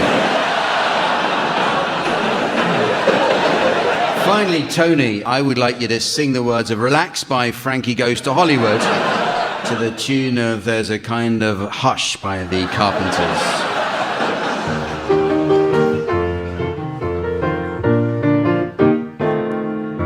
Relax, don't do it when you want to go to it. Relax, don't do it when you want to come. Relax, don't do it when you want to come. When you want to come. Relax, don't do it when you want to go to it. Relax, don't do it when you want to come. Relax, don't do it when you want to suck to it. Relax, don't do it when you want to come but shoot it in the right direction, maybe making it your intention, oh yeah. Got to hit me, oh hit me with those laser beams. I'm coming, yeah. Relax, don't do it when you want to come.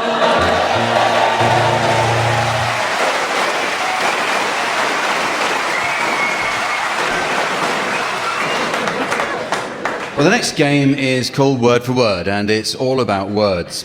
In the modern era, it's virtually impossible to misspell words. This is due to the pioneering work of the German etymologist Otto Correct. In this game, each team attempts to exchange unrelated words while the opposing team tries to spot a connection. Susan and Tony, you can start exchanging your words, while Barry and Fred, you should challenge to take over play if you think you've spotted a connection. So off you go, Susan and Tony. Phlegm. Malfeasance. Hexagonal. Manky. Sloth. Crisps. Puppet. Spiral. Glove. Thank God, Barry. Sorry. Spiral Gloves, Sixes Rock Group. You must remember them. What was the name of their album? Fit Like a Glove. Remember how it went, Barry? Yes. Go on then.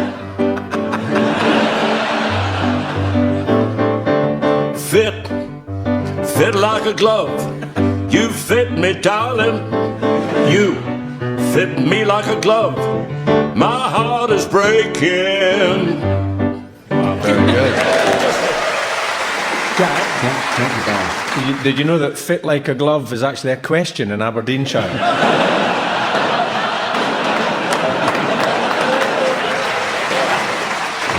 Now I'm not sure what you're getting at. So yes, correct. Yeah, okay. I'll accept that challenge. Spiral Glove, the 60s rock group. So over to you, Barry and Fred, to carry on. Abacus. Tree line. Belligerent. Tugboat. Susan. I saw a tugboat that was looking quite belligerent the other day. It wasn't doing what it was meant to, so I believe a tugboat as a personification of a boat can be belligerent. Thank you. Can be. How could you tell the tugboat wasn't doing what it was supposed to be doing, was it? Because the sailor, if that's the right term, was looking quite annoyed and shouting, "The other way! The other way!" Well, she's actually right. I saw that as well. It was pushing. Yeah. Thank you, Fred. It's nice to see someone playing the game with honesty. Thank you very much. Thank you. Okay, well, I'll accept that. So over to you, Susan and Tony. Velvet. Carnage. Got their album as well, have you? It wasn't me. It was Fred, actually. It was Fred. It's Fred. It's a nightclub on the Fulham Road. Velvet Carnage. And what sort of nightclub is it? It's one of these places where women will dance in front of you semi-naked for 20, however much it costs. No idea, but I've heard about it. The thing is, to be fair, that can happen in Buchanan Street bus station as well. I was going to say pounds, not pence. So, Velvet Carnage, you say? Yes, yeah.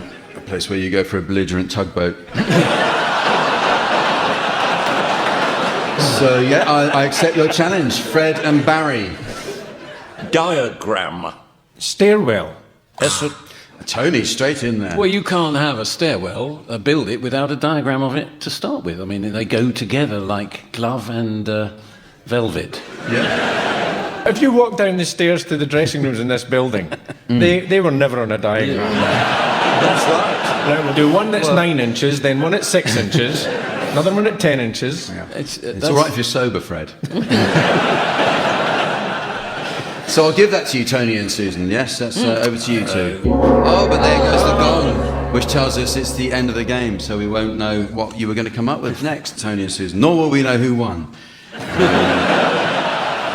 So on to the next round, which celebrates all things Scottish. Greenock gave the world James Watt and his steam engine. Alloway gave the world Robert Burns and his poetry. And Glasgow gave the world the secure online money transfer system PayPal Pal. Teams, I have before me a selection of unfinished Scottish quotes from various sources, and your job is to complete them. All right, so maybe we'll start with you, Fred. Here are some words of Nicola Sturgeon. I've never had a voice coach, but I am about to name drop horrendously here. I did once get some advice on how to project my voice from Sean Connery. He said it's all about where you... Shit.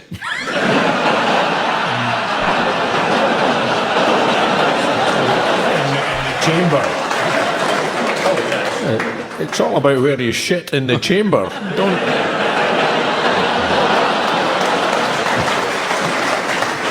He said it's all about where you breathe. Susan, view this is James VI of Scotland and James I of England on smoking.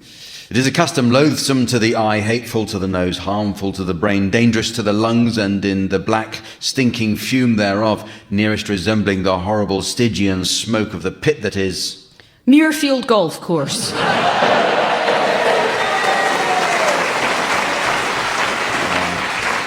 It's the pit that is bottomless, in fact, is what he said. Barry, some words for you from Rod Stewart.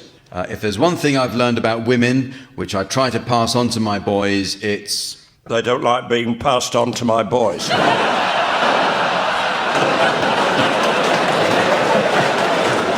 It's listening. Listen to the other side of the story first. Finally, Tony, some words from a commercial for Baxter's Soup. You'd have to go to extreme lengths to find a better cock. Mr. Hawkes. It's extreme lengths to find a better cock-a-leaky soup. Okay, well, here are some for any of you to have a go at. From Macbeth, this. Tomorrow and tomorrow and tomorrow. Well, that'll be Friday then.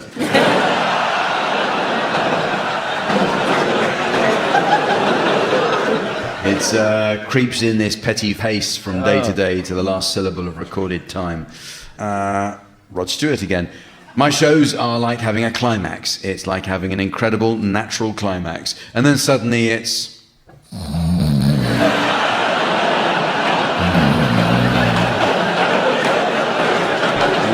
Then suddenly it's all finished and you don't know what to do next. Gordon Brown. They should never have put me with that woman. She was just a sort of bigoted woman who... happens to live in a palace.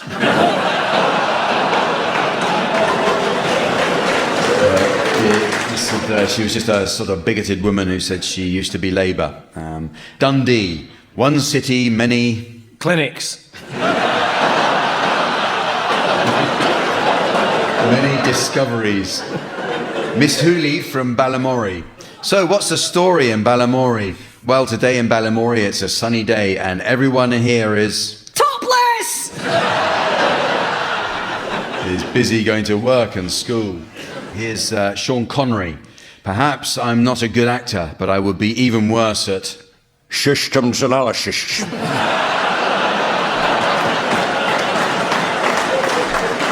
At doing anything else. Some words of Jim Taggart.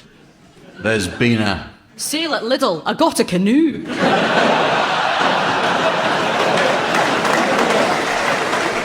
There's been a murder. And finally, it's McVitie's penguin. Pick up a... prostitute.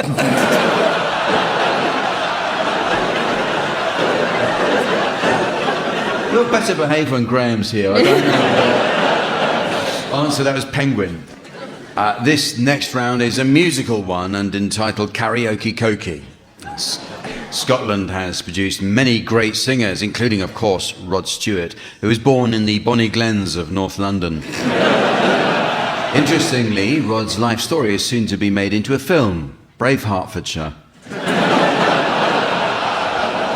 OK, for this game, teams, our audience here in Glasgow have each been issued with a kazoo, and Colin will provide the introduction to a song, which the audience will then play on their kazoos. You should buzz in, teams, if you think you can identify the song that they are playing, but if your guess is wrong, the audience must pick up again from where they left off. So are you ready for this, audience?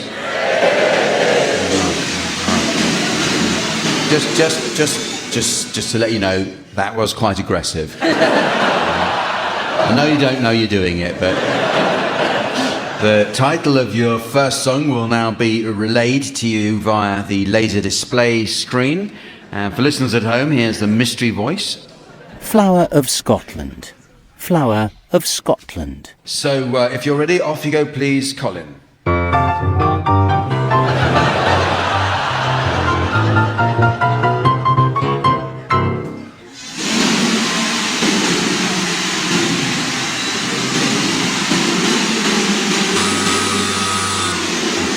Susan. That was amazing. And I think that was the most glorious rendition of Flower of Scotland. Oh, Flower of Scotland. OK, well, very well done. It was indeed Flower of Scotland. You're in very good voice tonight, Glasgow. It's maybe it's... I've never heard people swearing into a kazoo like that. Let's try another one. Here's a further song title for you, the audience. Ready, teams? Donald, where's your trousers? Donald, where's your trousers? So once again, Colin will give the introduction, and then you should pick up from where he... Thank you, Colin.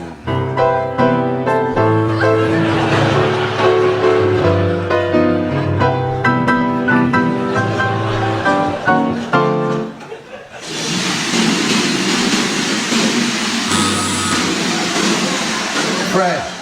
Clearly there's something wrong with the digital display. That, once again, is Flower of Scotland. It wasn't Flower of Scotland. I think you came in... In fairness, I think there's rather too many of you playing, and you made the bold decision to play it in the round, which didn't help. So I think we should we'll cut it down in numbers a little bit now. We're just those of you in the upper circle. Upper circle, please. I'll count you in. 1, 2, 3, 4. Susan. Is it Taylor Swift Shake It Off? It wasn't. The air is very thin up there, in fairness. So quite difficult. Let's reduce it. I think we need fewer people playing for us to hear it more clearly. Let's just say just moderate drinkers only.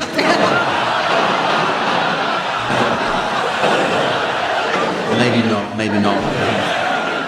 Okay, just...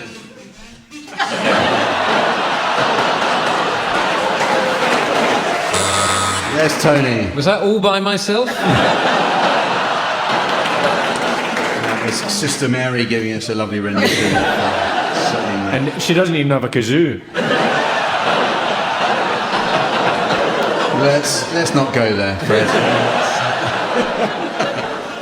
Okay, we've had the upper circle. Now it's time just the stalls. Just the stalls.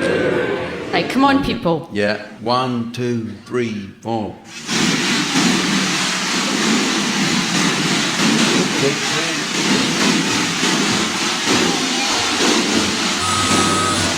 Tony. Donald, where's my trolley?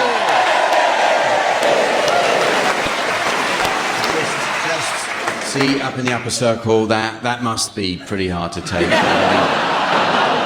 More money and more talent. Life can be like that. Well, it is very nearly the end of the show, but there is just time to fit in a quick round of Scots Songbook. Samantha informs me she's a fan of all things Caledonian and has only recently returned from a Scottish walking holiday. In just a week, she managed to bag 3 Munros, 2 McDoodles and the delighted McTavish. Teams, I'd like you to suggest song titles likely to be popular with an audience of Scots. So, Fred, you could start, please. Living Next Door to Alec. Tony. Can You Feel the Fourth? Susan. Like a Sturgeon. Barry. Fly Me to Dunoon. Hold Me Closer, Ya Wee Dancer.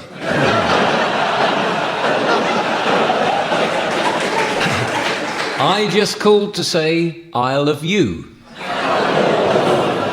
You've lost that Govan feeling. I've got another Elton John one. Pure Rocket Man. Well, one by the Stranglers, Gordon Brown. We all live near a Trident submarine. If I had a hammer, I'd toss it in the morning. Sunday Bloody Herald. Jambalaya, aye.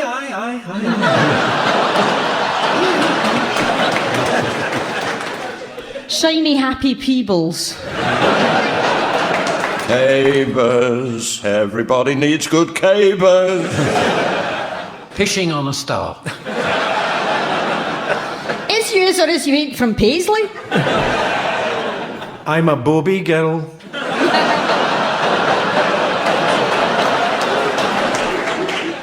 Walk like a Glaswegian. Hit me, baby, one more time and I'll break your jaw.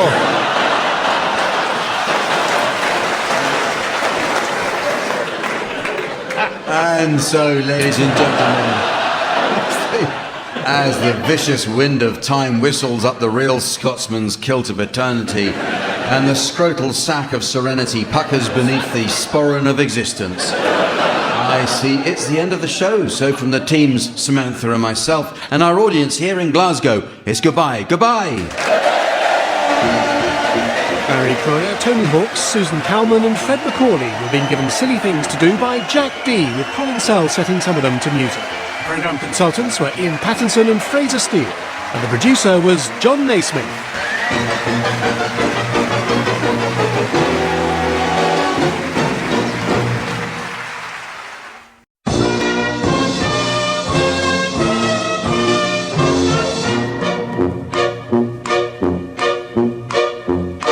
We present I'm Sorry I Haven't a Clue, the antidote to panel games.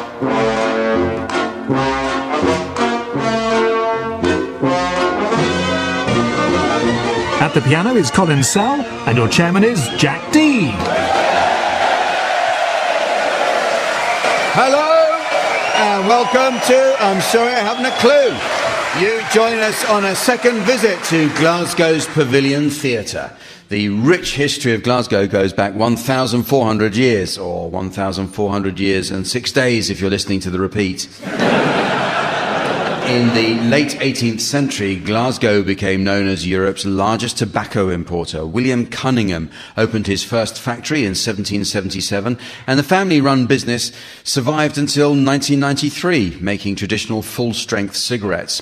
When the last of the family line died recently, as a mark of respect, his ashes were trodden into the pavement outside of fire exit.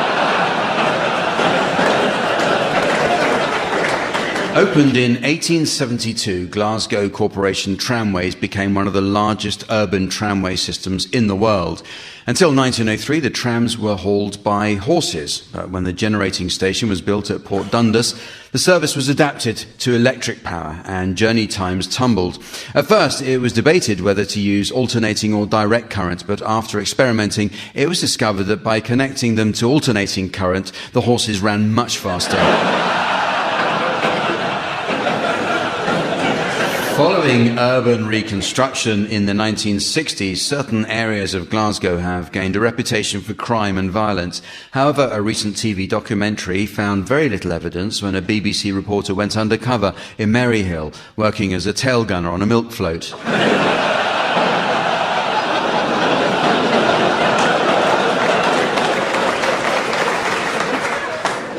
We are today guests of the Pavilion Theatre, which has staged many fine productions, including a recent production of Shakespeare's tragedy, The Scottish Play. I have to say Scottish Play because it's believed that if you say the word Macbeth in a theatre, something awful will happen. Let's meet the teams. They are on my left, Barry Cryer and Fred MacAulay, and on my right, Tony Hawkes and Susan Calman. And taking her place at the desk next to me, please welcome our scorer, the ever-wonderful Samantha.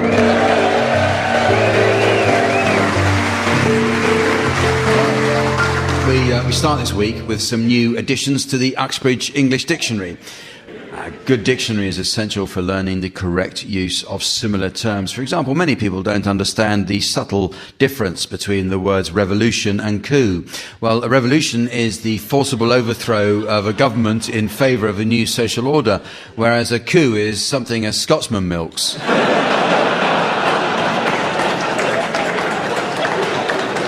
But the meanings of words are constantly changing, teams. So your suggestions, please, of any new definitions you may have spotted recently. Tony, you can start. Asphalt. Reason for bringing a court case against an ageing celebrity. Susan. Loathing. An object on the bottom shelf. Harry. Testosterone. Tessa of the D'Urbervilles did a pancake by herself. Testosterone. Lambasted. An illegitimate young sheep.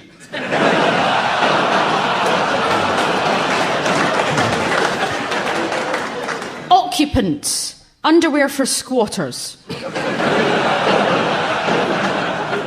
Philistine. What a German barmaid does.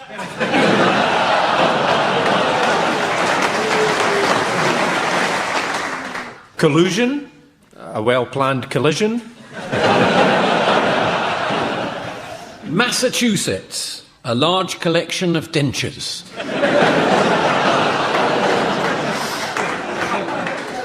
Fastidious. The three old presenters of Top Gear.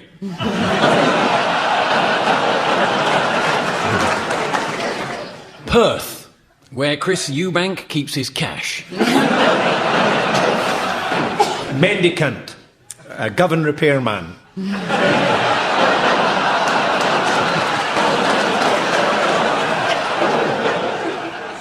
Shavings, what Sean Connery keeps in his bank account. Tracheectomy, the surgical removal of a shell suit.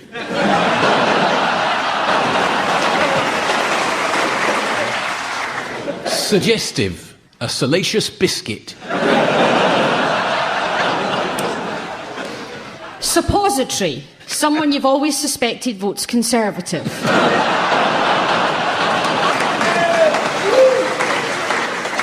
Well, the teams are now going to sing along with some well-known discs in the game called Pick Up Song. these days, rare vinyl commands a fortune at auction. The holy grail for collectors is the debut single by the legendary singer and road map feature, Engelbert Humpback Bridge. Samantha will spin the discs, and each of you should sing along to your records teams until Samantha turns the volume down. If on its return you're within a gnat's crotchet of the original, I'll be awarding points. And points mean a frankly damning indictment of the complete lack of imagination at the very core of British society. What do points mean? And this week's prize is the perfect alcoholic takeaway for the busy Scottish spy novelist. Is this John le Carre out? Fred, you're to start, and I'd like you to accompany Kenneth MacAualay singing Roaming in the Gloaming. Roaming in the gloaming on the bonny banks o' Clyde. Roaming in the gloaming wi' my lassie by my side. When the sun has gone to rest, that's the time that we love best. Oh, it's lovely roaming in the gloaming. I've seen lots of bonny lassies travelling far and wide, but my heart is centred new on bonny Kate McBride. And although I'm no a chap that throws a word away, I'm surprised myself sometimes at all I've got to say. Roaming in the gloaming on the bonny banks o' Clyde. Roaming in the gloaming, lay a lassie by my side.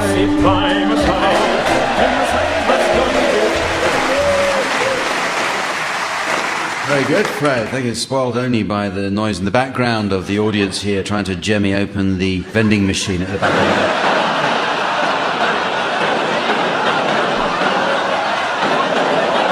the...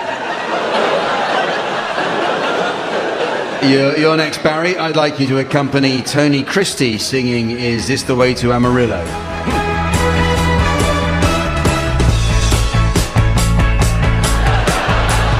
When the day is dawning on a Texas Sunday morning, how I long to be there with Marie who's waiting for me there. Every lonely city where I hang my hat ain't as half as pretty as where my baby's at. It's just a way to Amarillo. Every night I've been hugging my pillow, dreaming dreams of Amarillo.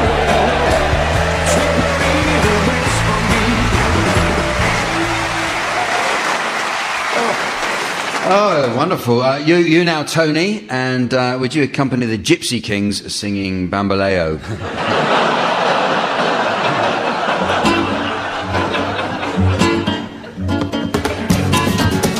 Ora, e siamo llegati a esta manera, no tenés la culpa. Amor de compraventa, amor en el pasado. Bembele, bembele, bembele, bembele, bembele. Bamboleo, bambolea, porque mi vida yo la puedo beber así. Bamboleo, bambolea.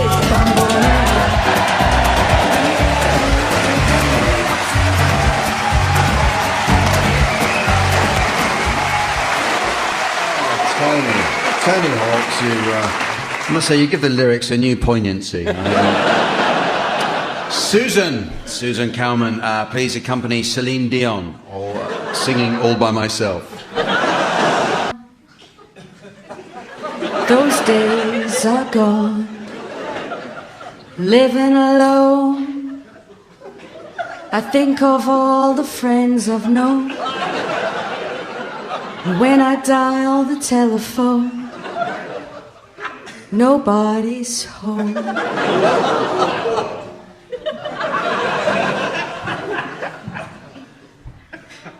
All by myself, don't wanna be all by myself anymore. All by myself,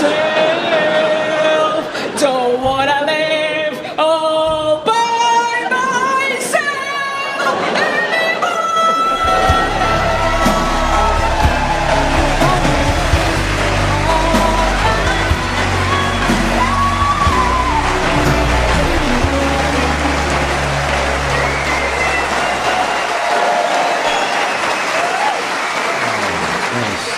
Wonderful. Be honest, that's not the first time you've sung that, is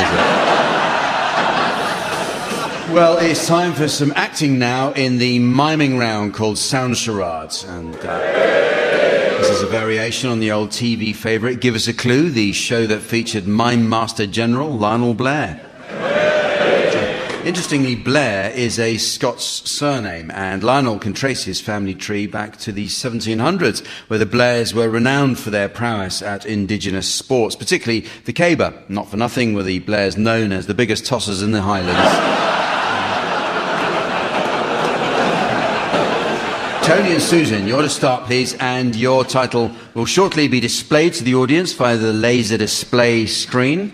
And for listeners at home, here's the mystery voice. The Comfort of Strangers. The Comfort of Strangers. Okay, this is a book and a film, 4 words. Excuse me. Yes? I've never met either of you before, but I'm about to do the weekly wash and I find myself completely out of fabric conditioner.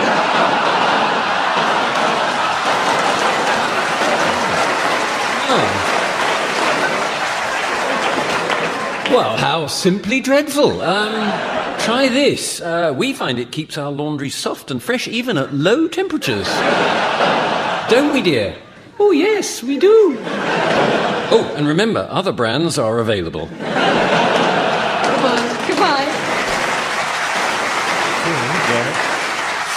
Oh, gosh, I'm just doing a wee list of all the fabric conditioners that I know. There's Comfort. Yeah. It's the Comfort of Strangers. So, your turn, Barry and Fred, and your title is now being exhibited on the laser display board. Here again is the mystery voice for listeners at home. Sherlock Holmes. Sherlock Holmes. It's a TV and a film, and it's 2 words. My new girlfriend's a singer, and she's incredibly rich. Really? What's her name? Cher. Cher. She's so rich, she owns 20 houses all over the world. Trouble is, whenever she moves from one home to another, she leaves the last one wide open. Invitation to burglars. Exactly. I have to keep reminding her to turn the key in the lock when she leaves.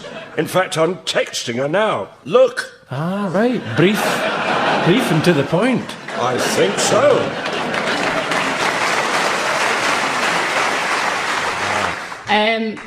I think I know what it is. Oh. I believe it is Sherlock Holmes. It's now time to play the game called Mornington Crescent. First, I notice our in tray has been avalanched by a letter. It comes from a Mrs. Trellis of North Wales. Mrs. Trellis writes, Dear Melvin Bragg, do it in your own time. Yours sincerely, Mrs. Trellis. In deference to our generous hosts here north of the border, we're going to play the celebrated Scots version of the game, Morningside Crescent. The rules of Morningside Crescent were originally revised by the infamous Lord Govan, and in the words of the great man, players will be scunned if they bide awa doon the diagonal, if only either player tacks the southerly approach fae a previous position, and he who gangs agli the line of play will be rendered numptied.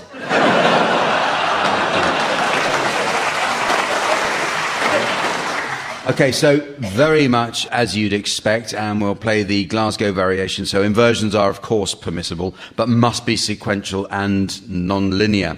Okay. Oh. So, Tony, you can start. Jeez. George Street. George Street. George. Oh, it's got to be non-linear. Yeah. Gallowgate. Okay. Yes, and Fred? Squinty Bridge. Sorry, what was that again? Squinty Bridge. Squinty Bridge. Yeah. That is Squinty non-linear. You're right, it's non-linear.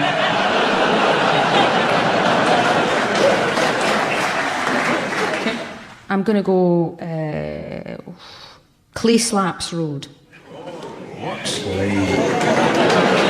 Slaps. Road. It's an inversion, isn't it? No, it's not an inversion. Well, you left me. Sorry. I think you've left me numpted. No. It's over to you, Tony, you big Sassenach.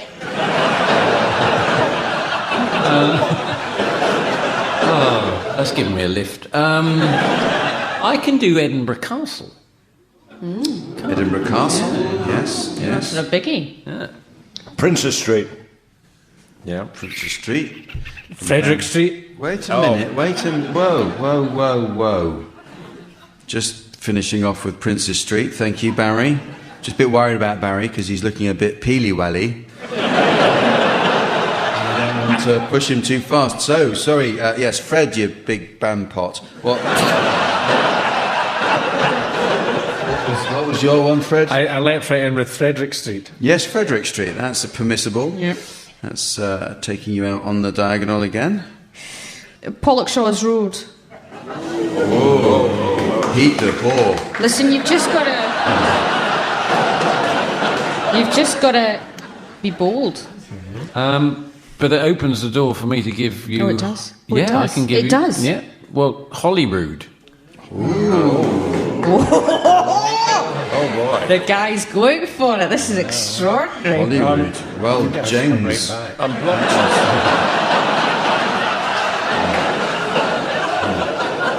I'm blocked here. Cadogan Street? That's sequential. That is sequential. That is sequential and linear. Don't remember you being made the judge of this. Firhill. Firhill. Babberton Main Drive. It's there, Tony. It's there. People pleaser, you. It's there. It's Tony. I think I'll give it away. But Lothian Road. Morningside Crescent. Morningside Crescent. Well, Mickty me, that was minging.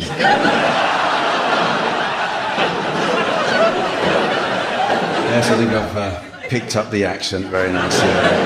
OK, the next round is called Complete Marriage. Under Scottish civil law, married couples stand together as complete equals, while under Muirfield golfing law, the woman stands in the car park with a bag of crisps. In this round, I'll supply you teams with a selection of unfinished quotes and sayings on the subject of marriage, and your job is to finish them off. OK, so Barry, some words of Frank Carson for you. I don't think my wife likes me very much. When I had a heart attack, she wrote for an ambulance. Well, that is the answer. In fairness, you probably wrote the gag, so...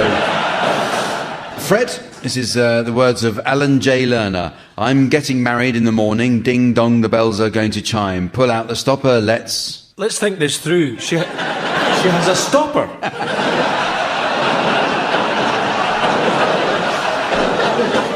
Pull out the stopper, let's have a whopper, but get me to the church on time. Susan, this is some words of Albert Einstein. Men marry women with the hope they will never change. Women marry men with the hope they will change. Invariably... It's just a waiting game until one of them dies.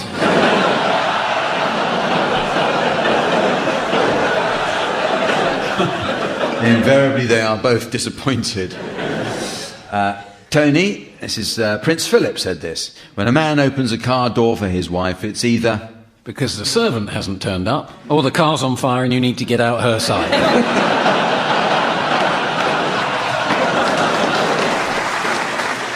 He said it's either a new car or a new wife. Back to you, Barry. That's a limerick. There was a young man from Elora who married a girl called Lenora. He played her at cricket. When she took his wicket, she got a thumbs up from the scorer. He said, but he had not been wed very long till he said, oh, drat, I've married a snorer. Fred, for you, here's an English proverb. It's a good horse that never stumbles and a good wife that... romps home at 5 to 1. A good wife that never grumbles. Susan, some words of Arnold Schwarzenegger. I think that gay marriage should be between... Susan Calman and Gillian Anderson. He said, I think that gay marriage should be between a man and a woman.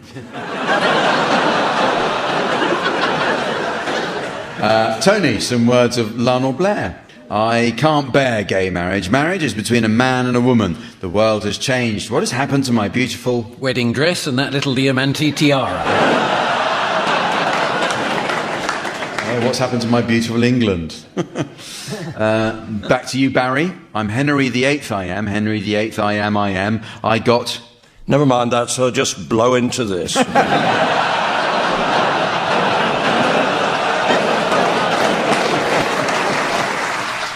I got married to the widow next door. Fred, here's a Scottish proverb.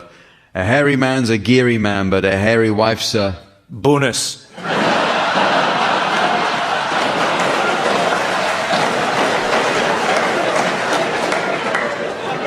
It says a hairy wife's a witch. Susan, here's another. This is an English proverb. It is better to marry a shrew than... a hamster.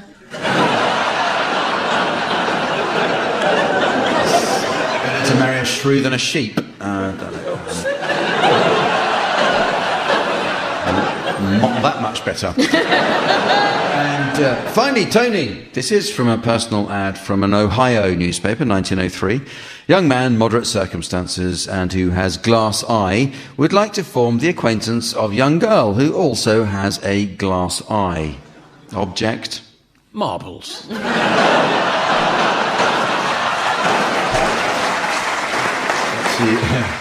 Object matrimony. Well, here's some for any of you to have a go at. Carol Vorderman. My first marriage was totally unsuitable and shouldn't have happened. It was a whirlwind rebound thing. I was 23 or... 246 minus 16. 23 or 24. Scottish proverb now. Choose your wife on Saturday and not on... eBay. The answer is not on Sunday, e.g. choose her for her everyday usefulness, not for her Sunday appearance. Yeah, well, don't have a go at me, it's Scottish. And finally, some words of Princess Margaret. I would like it to be known that I have decided not to marry Group Captain Peter Townsend. Mindful of the Church's teaching that Christian marriage is indissoluble and conscious of my duty to the Commonwealth, I have resolved to... shag around instead.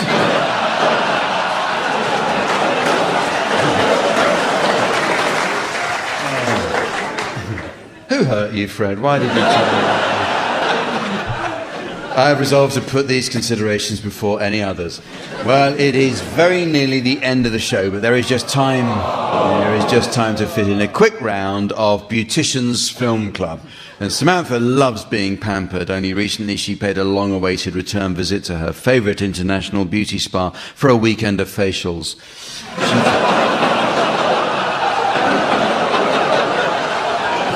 She told us she felt quite emotional to be back enjoying massages with old friends, one Turkish, one Thai, before a rather brisk Brazilian brought tears to her eyes. Teams, I'd like you to suggest film titles likely to be popular with an audience of beauticians. Can you please start this one, Susan? Back, Sack and Crack to the Future. Barry.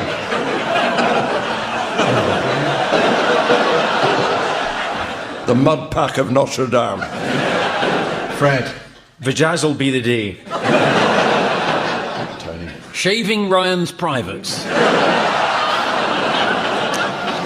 28 Days Epilator. Exfoliating Rita. Murder on the L'Oreal Express. Paint your sagging.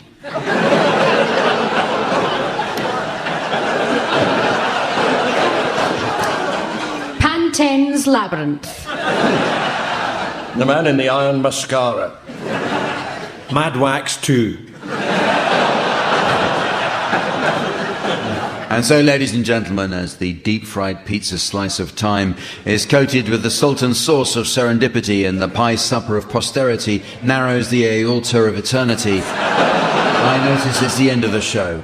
So from the teams, Samantha and myself and all our audience here in Glasgow, it's goodbye. Goodbye. Tony Hawks, Susan Calman and Fred MacAulay were being given silly things to do by Jack D, with Colin Sell setting some of them to music. The programme consultants were Ian Pattinson and Fraser Steele, and the producer was John Naismith.